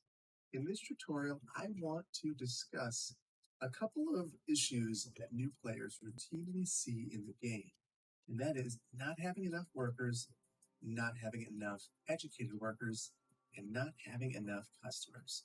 Now, if you started out the game and you've built what you think is the perfect city, but it's just not taking off, and you're seeing these issues, there's probably a couple reasons why. So even if you follow proper roadway hierarchy, even if you've made a walkable city, you can run into this problem. And it's probably a mixture of a lack of residential zoning and a problem in your educational pipeline. Let's take a look at this downtown area that I have created. So I have placed all the commercial uses along this main corridor, industrial off to the side, and a whole bunch of residential all in one swath. And when we take a look, you'll see that the downtown area, which has predominantly office and commercial uses, is really suffering. So we have right here, not enough educated workers. Over here, not enough workers. So this is a fairly easy thing to fix. So what happens, well, first of all, this is an education issue. So we have an education pipeline you need to maintain in the city. And that pipeline starts at elementary schools, works its way up to high schools, and ends at the university. And is supported by public libraries. So what you'll notice is that I've built no libraries and no universities.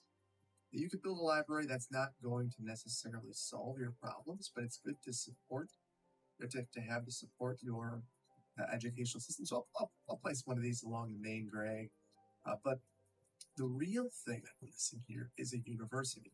So I'm going to place this university in kind of a central location in my community. And you'll notice that within short order, things begin to resolve themselves. First of all, our capacity shoots through the roof, and now all of our eligible citizens are going to start using that university.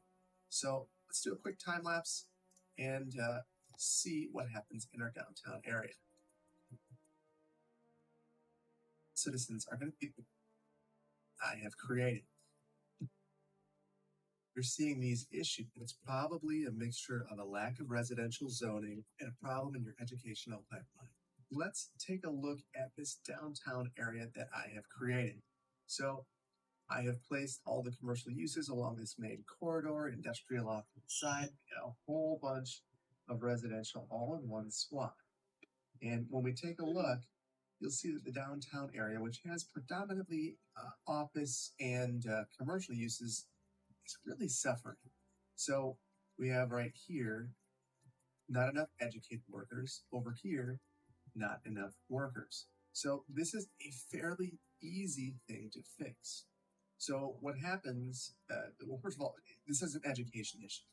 So we have an education pipeline that you need to maintain in the city. And that pipeline starts at elementary schools, works its way up to high schools, and ends at the university. And is supported by public libraries. So what you'll notice is that I've built no libraries and no universities. You could build a library that's not going to necessarily solve your problems, but it's good to support, good to have to support your education system. So I'll place one of these along the main drag. But the real thing that we're missing here is a university. So I'm going to place this university in kind of a central location in my community. And you'll notice that within short order, things begin to resolve themselves. First of all, capacity shoots through the roof, and now all of our eligible citizens are going to start using that university. So let's do a quick time lapse and see what happens in our downtown area.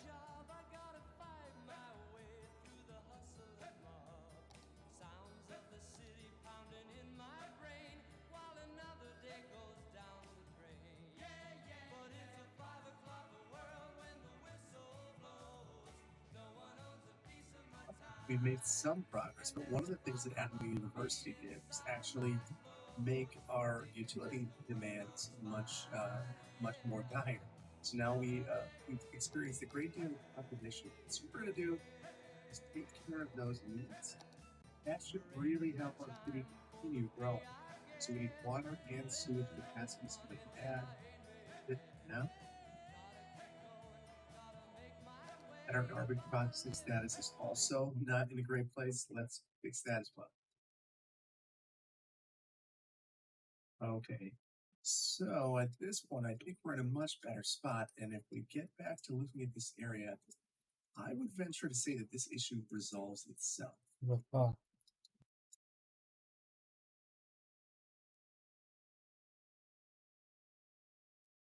Now, population is still continuing to grow, and I'm noticing one more issue, and that is death care. So we're going to add a couple of crematoriums. I think that'll speed this along as well.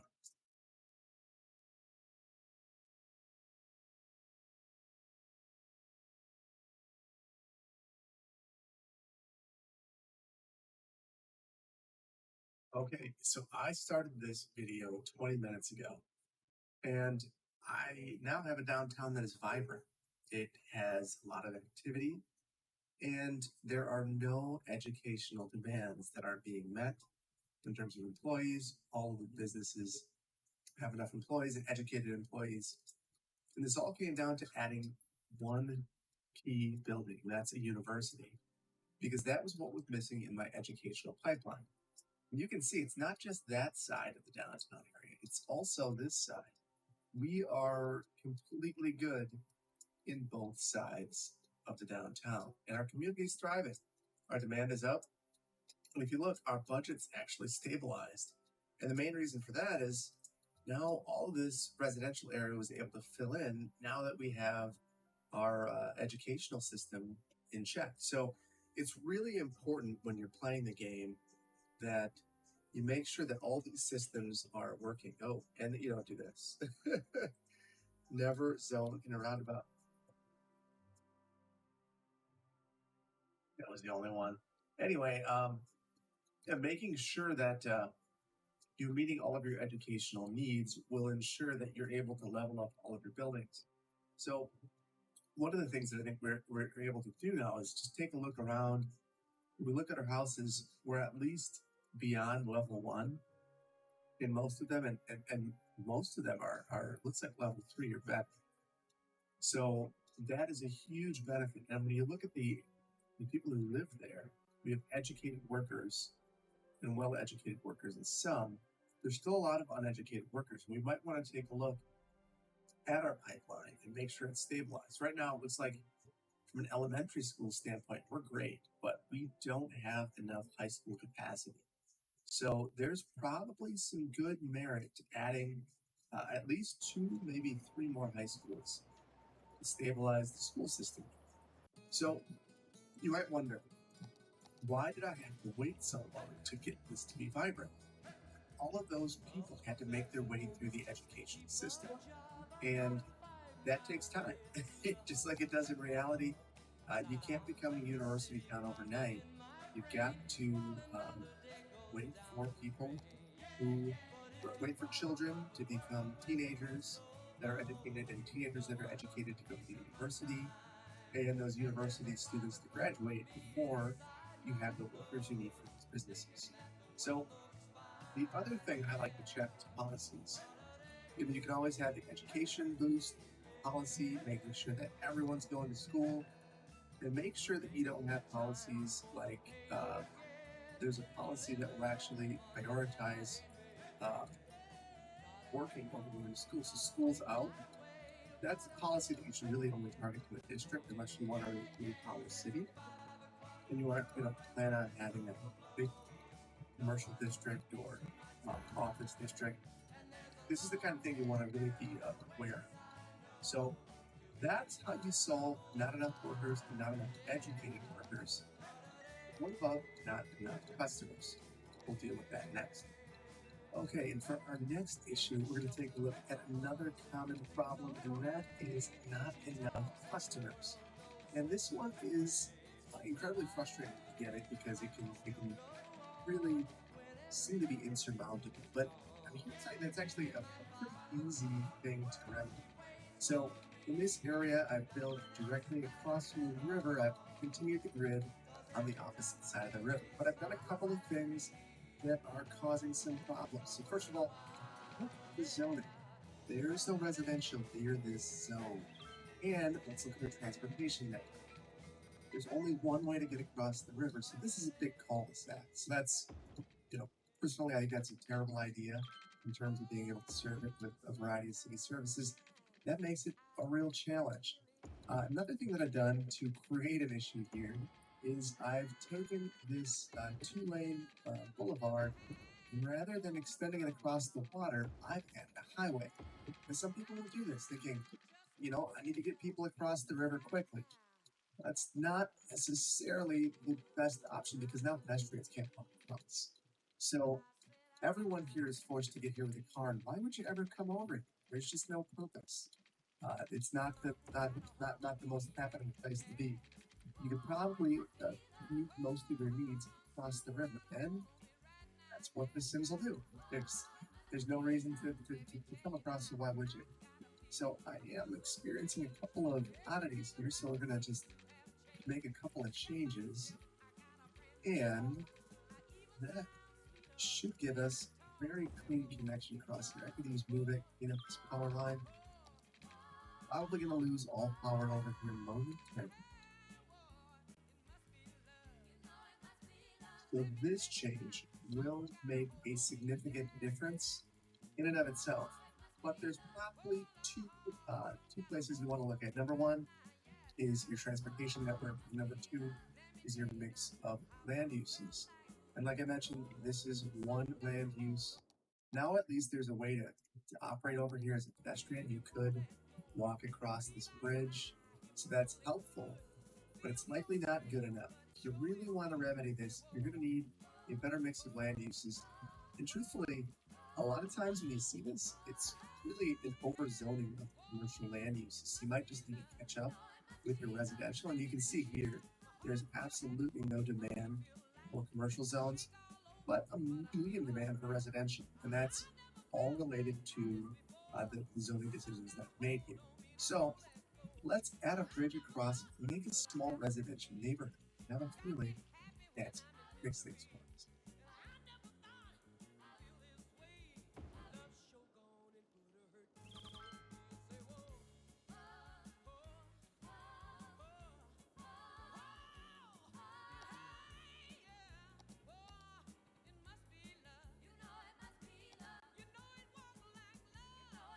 Okay, so now I have everything set up except for the utilities. So I'll get water in here, and then I will add some residential land uses. And I have a sneaking suspicion that this area is going to blossom, and we're going to remedy all the problems across the water. So I'm going to be pretty, not very conservative with my zoning. I'm just going to go about it, zone the whole caboodle. Residential, dense residential, and we'll see what happens.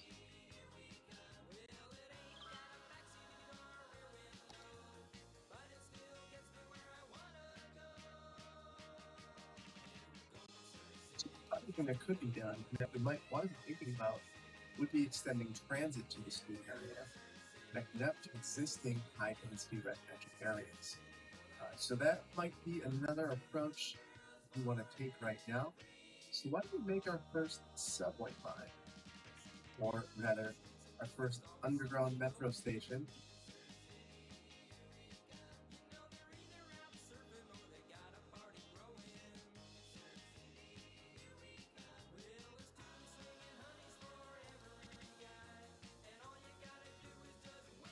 Okay, so I probably shouldn't have flooded this entire area out for that subway line. However, I think that once we rebound, it's fine. Okay, so I did go ahead and get everything fixed up, and you see that our issues are cropping up again. But one of the things we didn't do yet was actually build our subway line, so let's do that right now. So we'll do. So now we have this subway line, and eventually we're going to see lots of traffic. I do, while we're waiting for that to come online, take a look at these junctions. This would not be warranted, all these stoplights, and they are going to slow down traffic to this area and make it difficult for people to get here and do their business. What you notice is this entire residential area that we just built is already built in. And we still are just now getting our commercial demand back. We have more demand from residential, in fact. So one thing you could do is look to build more residential in this area.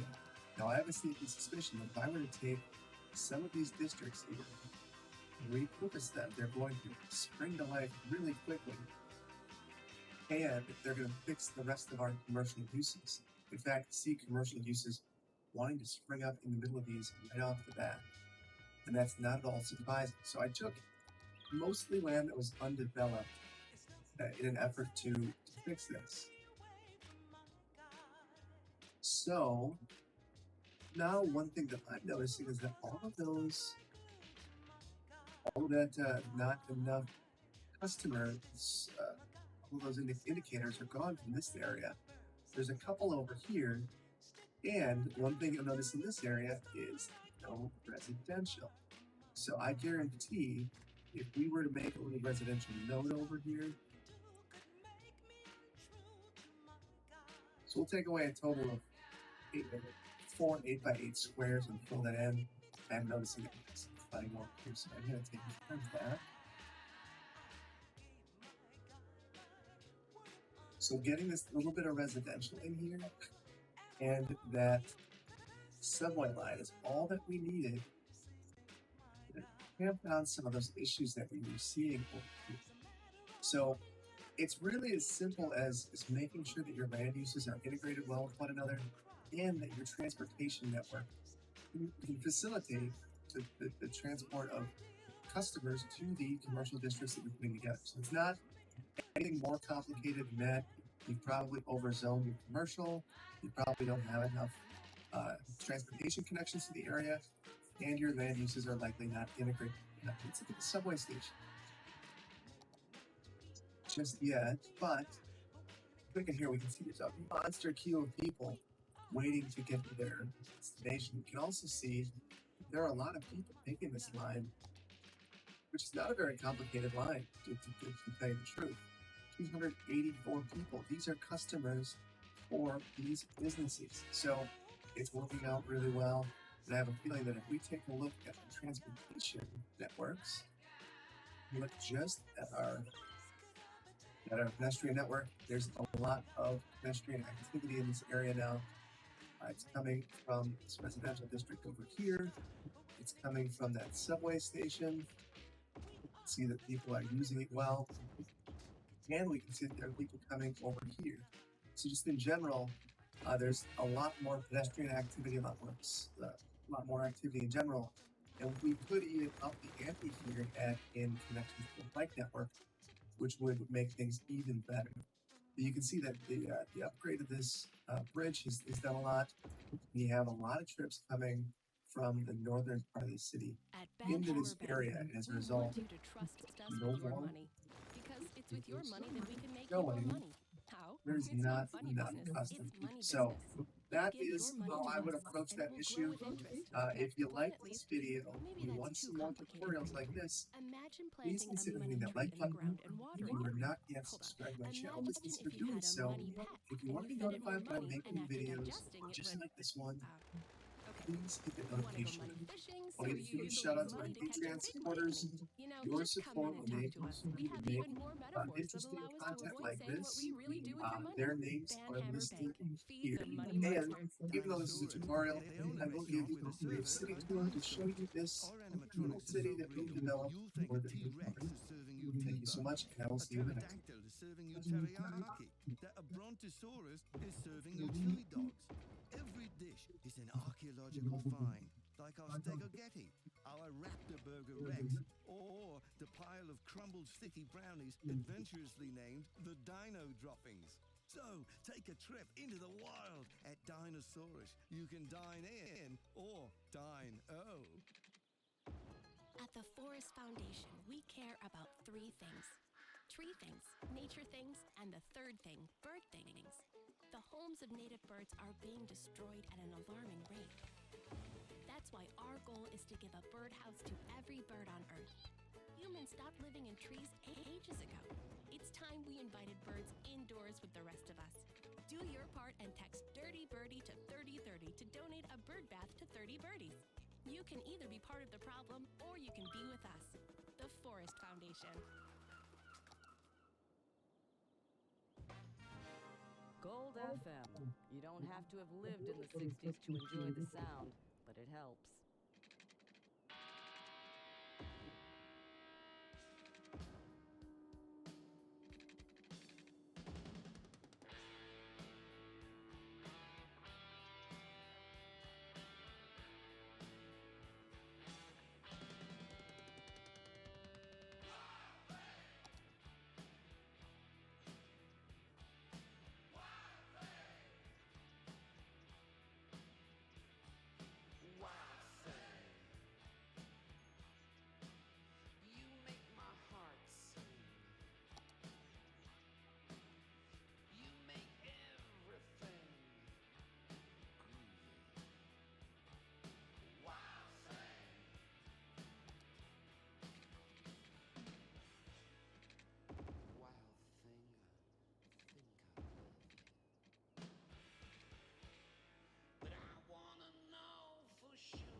Saddle up in the mornings with Jimmy and the Stallion, the ultimate morning show featuring DJ J Fries and a 4-year-old quarter horse named Clover. This is Jimmy Fries coming to you from Studio 2. Whoa, whoa! Looks like someone's horsing around. Okay. Easy, boy. They'll play your favorite hits, give out great prizes, and laugh their way through your commute. Jimmy and the Stallion. Stable entertainment only on Footage Radio.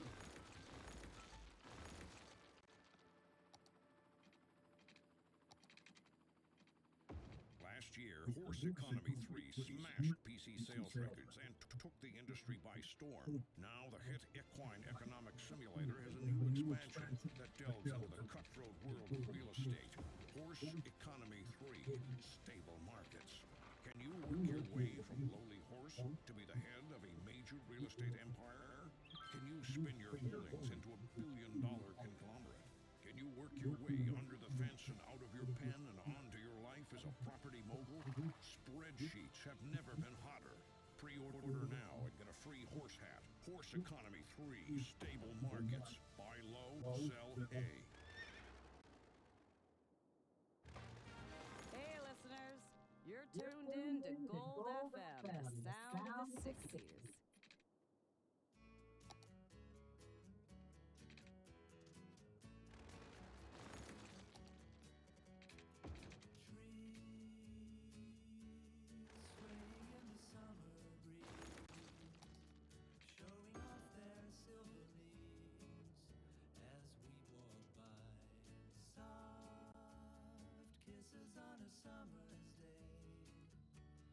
Laughing all our cares away, just you and I.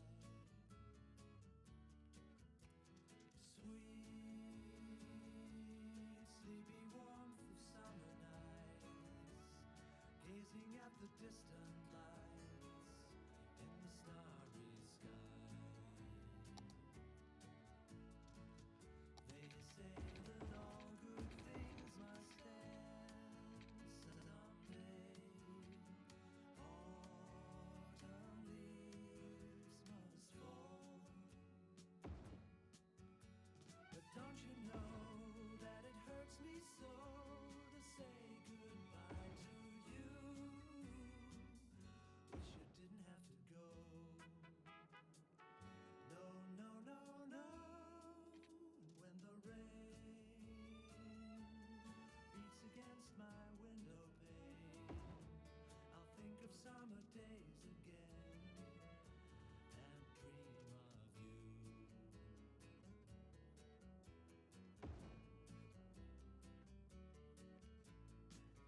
They say that all good things must end someday. Autumn leaves must fall. But don't you know that it hurts me so to say goodbye to you? Wish you didn't have to go. No, no, no, no. And when the rain beats against my window pane, I'll think of summer days again and dream of you. And dream of you.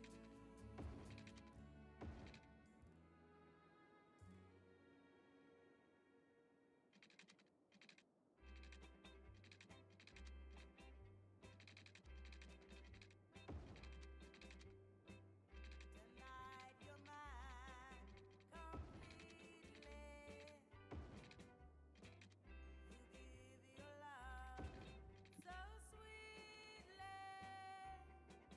Tonight the light of love is in your eye. But will you love me tomorrow?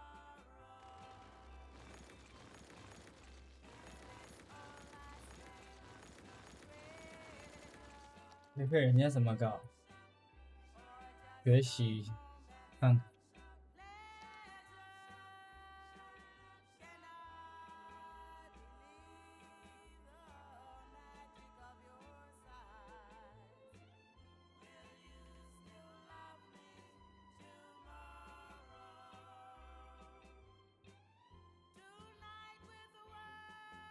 忘了。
me Chef Tony Magoni, owner of Tony Magoni's Steakhouse. And when people ask me where I get my award-winning meat from, it's from one place, Meaty Bits. No matter what you need, be it a smoked pig, goat by sunset, or a 10-foot alligator in a salty brine, Meaty Bits will get it to you fast with a smile and completely without judgment. So, if it's good enough for Tony Magoni's Steakhouse, why not be good enough for Joe Public's Home House? Yeah. Get in touch with Meaty Bits and tell them Tony sent you. Meaty Bits. If it ever was alive, they can get it to you dead.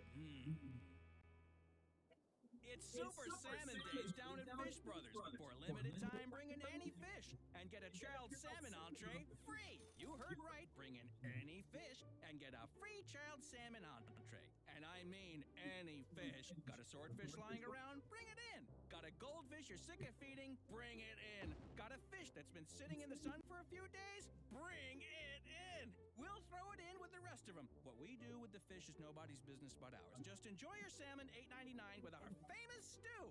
So, welcome on into Fish Brothers Seafood Themed Restaurant, where everything's a great catch.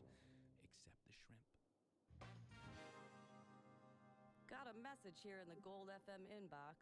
What's the best club to use if you're on the edge of the fairway and bunker with a northern wind? This is Gold FM, not Gulf FM. I really wish they'd change their email.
extremely efficient way to enclose a large amount of space, and the fourth can be seen topping some of the world's most well-known and impressive buildings. Used since prehistory, as technology and materials have advanced, so too has the span achieved. Here, we count down some of the largest domes that have ever been built.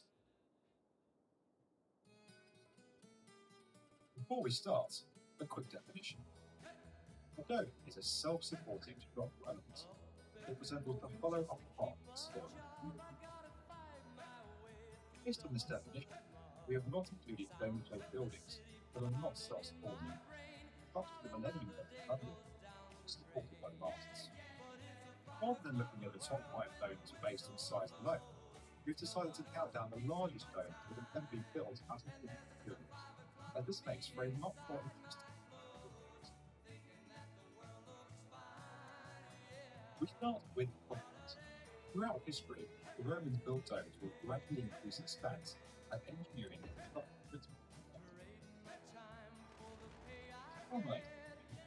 a remarkable dome. It has a spectacular span of 142 feet, around 43 meters. Efficient as the Roman temple during the reign of Augustus, the building was completed by the Emperor Hadrian around 126 AD. Not only was this the largest dome of any time in the world in less than 1,300 years, it is still the largest unreinforced solid concrete dome today. What until the Italian Renaissance that a dome larger than but one of the greatest architectural and engineering achievements of the Renaissance, the dome of Bath Cathedral was completed in 1436. With a diameter of 158 feet or 45 meters, the dome is only 6 feet long and hand feet wide. The octagonal dome remains the largest in the world for the next 400 years, while it is still the largest basement.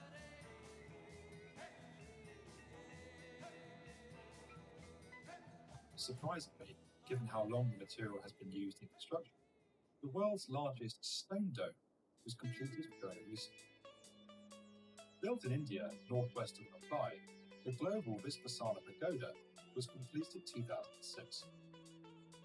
The Dome of the Meditation Hall, designed to serve as a monument of peace and harmony, has a diameter of 279 feet, or 85 meters. This is twice the size of the previous largest stone dome in the world, the Gol Gobaz Dome in India, a mausoleum that was built in 1656.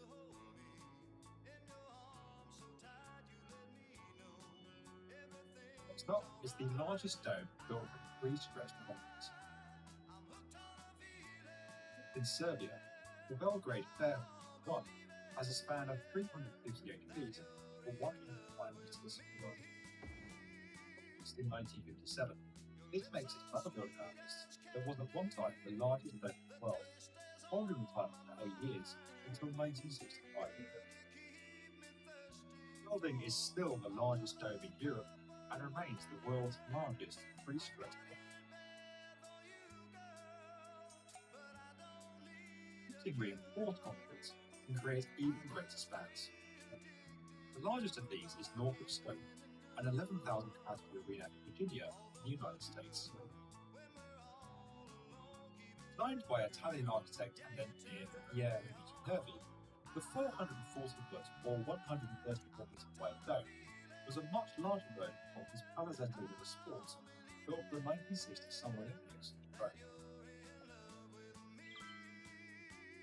Although the dome lost its title as the largest reinforced dome in the world in 1972, regained its title when that building was demolished in 2000. Perhaps surprisingly, the largest dome in the world not constructed of steel is built in timber. With a remarkable span of 535 feet, the appropriately named Superior Dome in Michigan, United States, is the world's largest dome.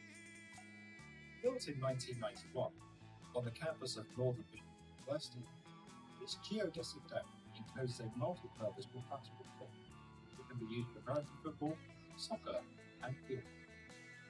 The huge dome was constructed constructing over 780 Delta square beams and a staggering 108.5 miles.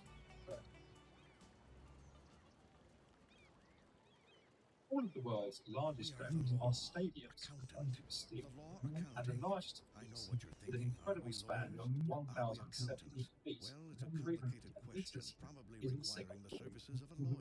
In 2013, the 55,000 capacity Singapore National Stadium, by the way, was the stadium, which is custom designed to host football, rugby, cricket, and athletics events, has a retractable roof, also making it the world's largest retractable dome. If you enjoyed this video and would like to get more of the definitive video documentary, subscribe to the video.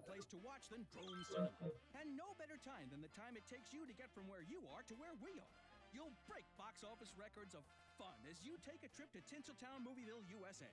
Action, cut, quiet on the set. Our theaters feature noise-absorbing fabric, guaranteeing the only thing you hear is the movie. That high-pitched shuttle drone is normal. Once upon a time, there was a man who nothing for your ears to hear here. Man of Walt Disney, Come on down and enjoy the movies where everyone's a star. A whole new world of unique attractions, hotels, and even a planned theatre. Let new metro parks be innovative and dynamic. Though he never saw the vision completed, Disney is now immortalized as one of the world's largest and most visited attractions. This, the incredible rock story behind the word back in the mines where they feel at home. Together, we can reunite minerals with the people who love them. Colossal ore. More than ore. Don't go away. We've got the best from the 60s. 1959, following the success of their first theme park, which opened in California in 1955, Walt Disney Productions began planning the development of a second resort in the United States. With 75% of the US population at that time living east of the Mississippi River, and located on the east coast, the new project was personally conceived and led by Walt Disney. He disliked the numerous businesses that had sprung up around his California park, and the lack of control he had over developments in close proximity to the resort. With the second destination, he set out to control a much larger area of land. Walt Disney flew over a potential site near Bay Lake in Orlando, Florida, one of Lalo Lake's viewing, November 1963. The site was attractive for its proximity to Orlando International Airport, then McCoy Airport Base, and the well-developed road network which was set to be strengthened further with the construction of Florida Turnpike and Interstate 4.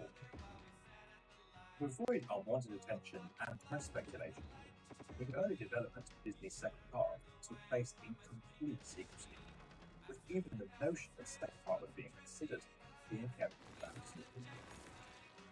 With the Orlando site selected, Walt Disney Productions began quietly acquiring the land for their second resort.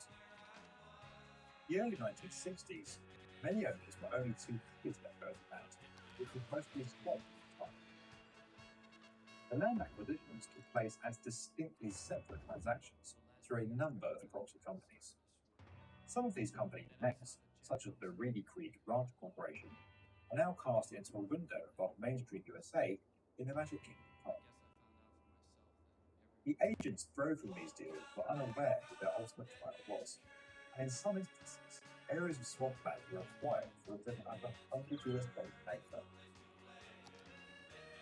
Knowing that recording of the first deeds would ignite intense public scrutiny, Disney delayed filing the paperwork until a large enough portion of land on contract and the property companies could be amalgamated under the Disney brand. Despite being undertaken by proxy companies, as the land acquisitions became public in quick succession to each other, rumours began circulating as to what such a large area would be used for. Newspapers at the time speculated that Henry Ford, the Rockefellers, or even NASA were behind the purchases. Walt Disney Productions gently stoked these rumours through intermediaries, and even announced a $50 billion investment in their California plant to to throw people off the set. In October 1965, Walt Disney was asked about the land purchases directly in an interview with the Orlando Sentinel. While Disney denied the claim, his momentary look of shock when the question was first put to him led to the Sentinel publishing a theory. Disney were planning a major new park in Florida. With the story breaking, Walt Disney and then Florida Governor Hayes Burns formally announced what was then described as the Florida Project in November 1965. Unfortunately, just over a year after announcing the development, Walt Disney passed away from lung cancer. Roy Disney, Walt's brother and business partner, delayed his retirement to oversee the first phase of the project.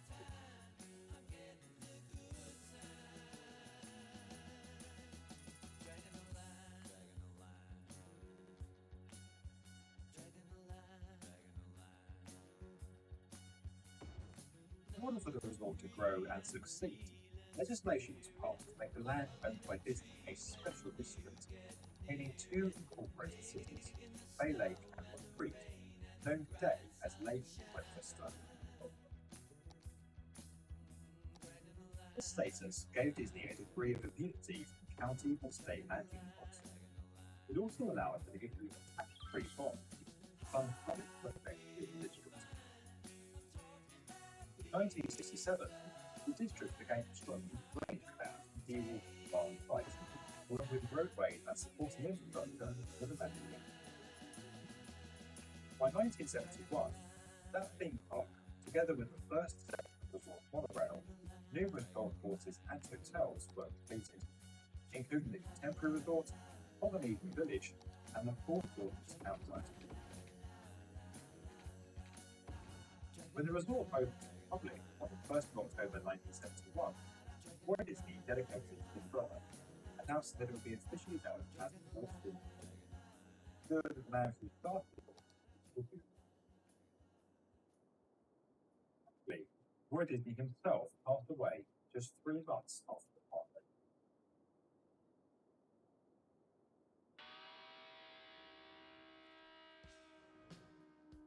While the first phase of the park opened to much fanfare, Disney were determined to continually grow the resort and never allow it to become dated, maintaining a continuous pipeline of new attractions. In its first decade, Walt Disney World added further golf courses and hotels with the Magic Kingdom facility, as well as the Village Marketplace shopping district, now Disney Springs, and the Walt Disney World Conference Center. From inception, Walt Disney had wanted to develop an ambitious progress city within the resort district that would act as a blueprint for the future.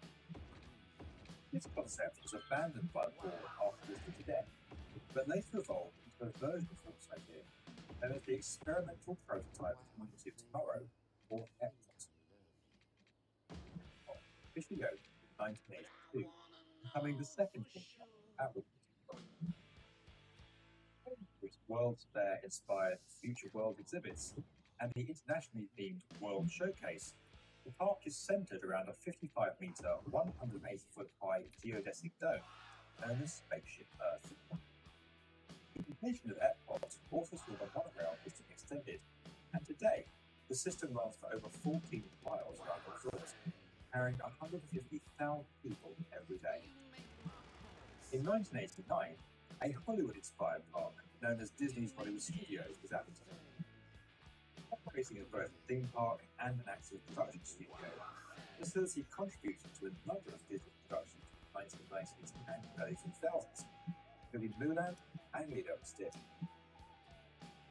More recently, the park has become home to the resort's latest with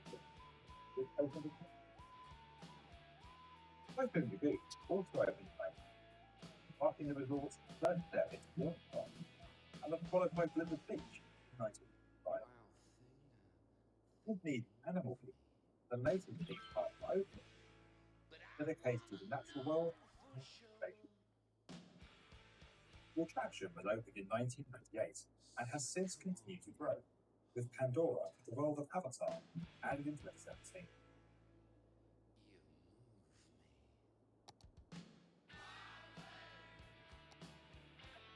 This block extends over a 43 square mile, 110 square kilometres area. It features 30 hotels and has over 4,000 staff, making it one of the largest employers in the United States. With more than 50 million visitors annually in 2013, the resort's growth shows no sign of slowing down, and even more attractive are current young.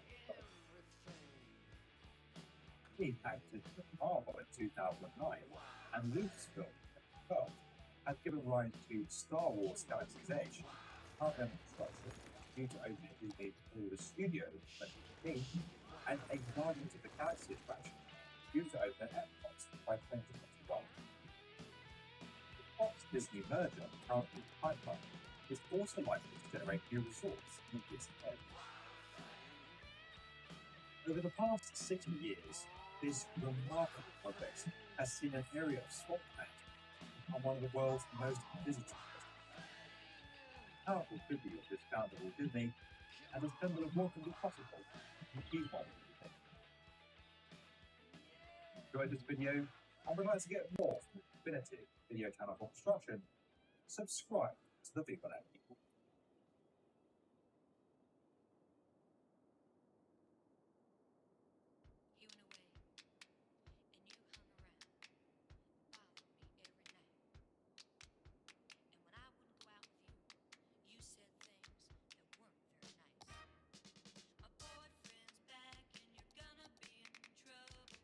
New York Harbor is on the statue of Smith. The world is recognizable landmarks and a singular hope. Truly appreciate this on spectrum, need to understand the financial and technical challenges and policy. This is Dr. Floyd.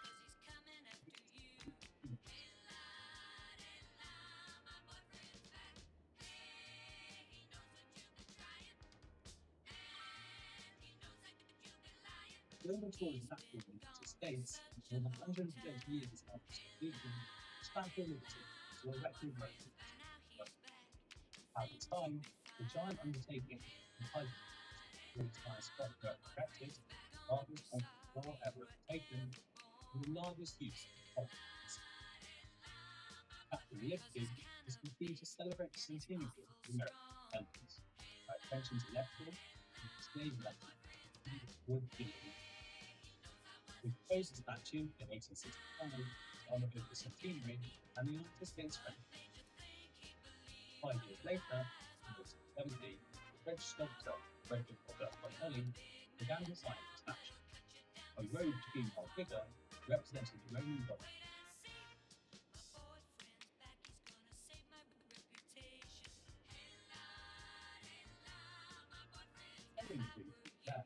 I'll tell you that many things around it.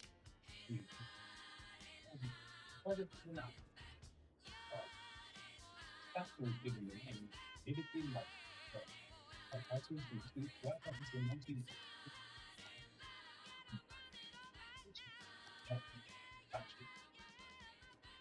While France could finance the statue, the Americans refused responsible for providing the site and constructing a huge pedestal upon which the statue would stand. Financing challenges. These gentle and graceful giants roamed the earth, grazing off the lush vegetation of the time. Their mere existence transformed the landscape and made a lasting impact on our world. It's that legacy that Dino Oil is proud to continue by using their eons-old dead bone goop to fuel your 5-door wagon, making it the oldest form of recycling there is. Dino Oil. Embrace the power of bones. Where I remained on display in Madison Square Park for 6 years before we reunited. Italian The rest of threading. the statue. Pernu is Italian for jean jacket. We take the second best of Milan and with an appropriate markup, bring it to you. Just because you don't have taste doesn't mean you shouldn't have pants. Pernu apparel. Clothes, but not quite. French government Square Packages, by the the end of packaging specialists, are proud to present a box 250,000 on both your houses. The untold story of the invention of the box and the family rivalry that nearly destroyed it. It's a tale about opening your heart, finding acceptance, Make it and possible to inventing the reality. most efficient means of shipping and packaging that mankind has ever known, proving that to find what's in your soul, you have to look outside the box.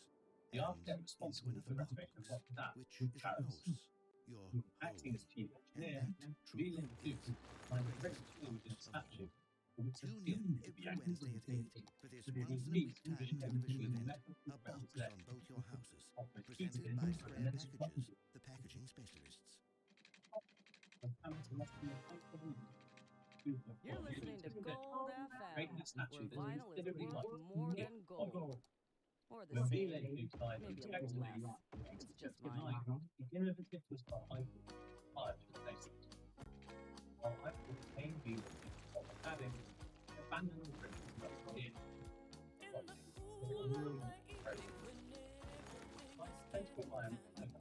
and in 92 feet or 28 meters tall. Some primary support structure. Four of them use space to have Paris. Originally assembled at once, five spurs with five stacks. The skeleton or armature. This armor alone is not bar. 300 seconds on the lead, weighing as much as 80 tons, will maximum some 300,000 then in a time, the statue can be closed and wrong. Structure's exterior is not hooked up, and is instead supported by an interior framework with experience of window,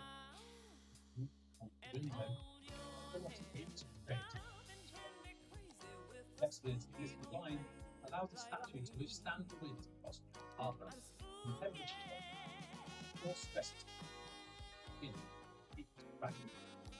A strong wind is actually removed by as much as 3 inches.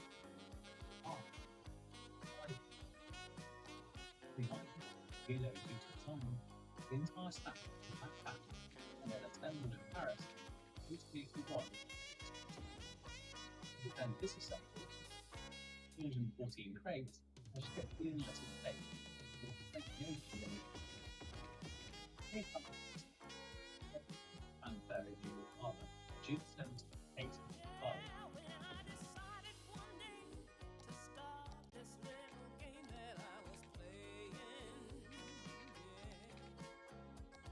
Those trips are a small island in the harbour. Fortuitously, just use military base was already owned by the US federal government. With a slight resolution of run by the select start taking from wood on the pedestal base. While it was part of the day, securing food actually free. In front of school, because it looks like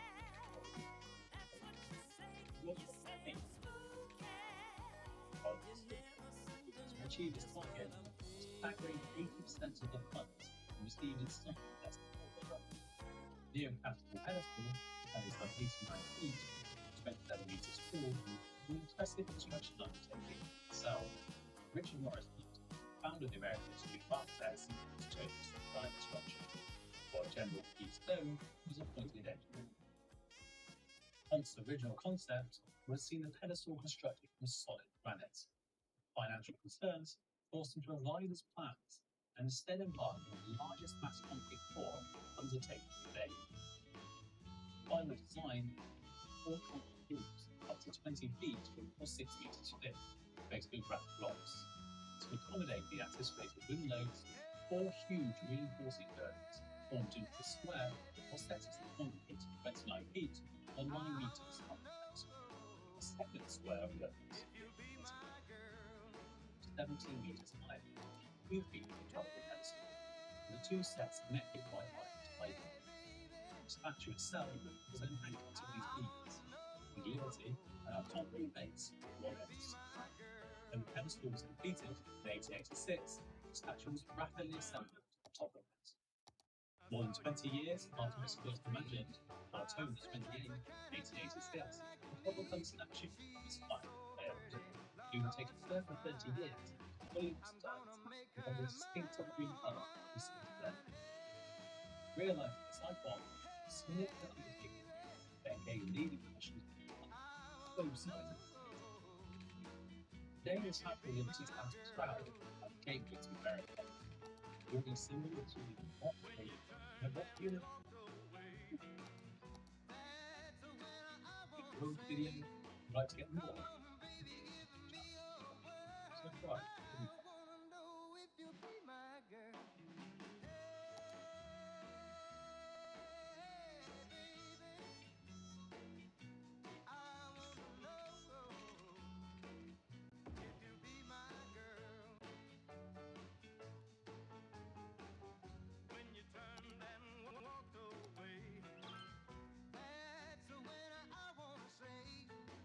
Come on,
over. It's finally here.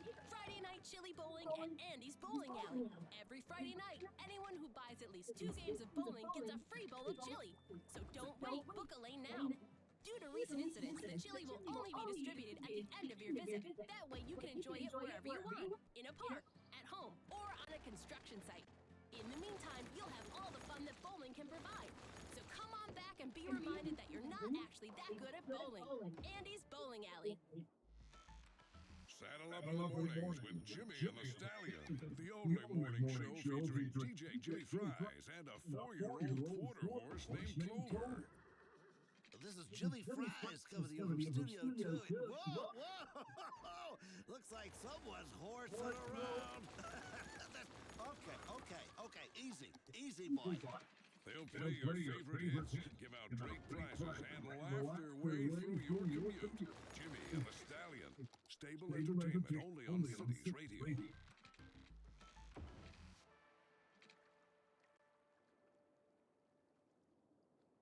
At Banhammer Bank, we want you to trust us with your money. Because it's with your money that we can make you more money. How? It's not funny business, it's money business. You give your money to us and it will grow with interest. That's the plan at least. Maybe that's too complicated for you. Imagine planting a money tree in the ground and watering it. Hold on. Imagine if you had a money pet and you fed it more money and after digesting it would... Okay. You want to go money fishing, so you use a little money to catch a big money. You know, just come in and talk to us. We have even more metaphors that allow us to avoid saying what we really do with your money. Banhammer Bank. Feed the money monster. Got a message here in the Gold FM inbox. What's the best club to use if you're on the edge of the fairway and bunker with a northern wind? This is Gold FM, not Gulf FM. I really wish they'd change their email.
就先播到这儿。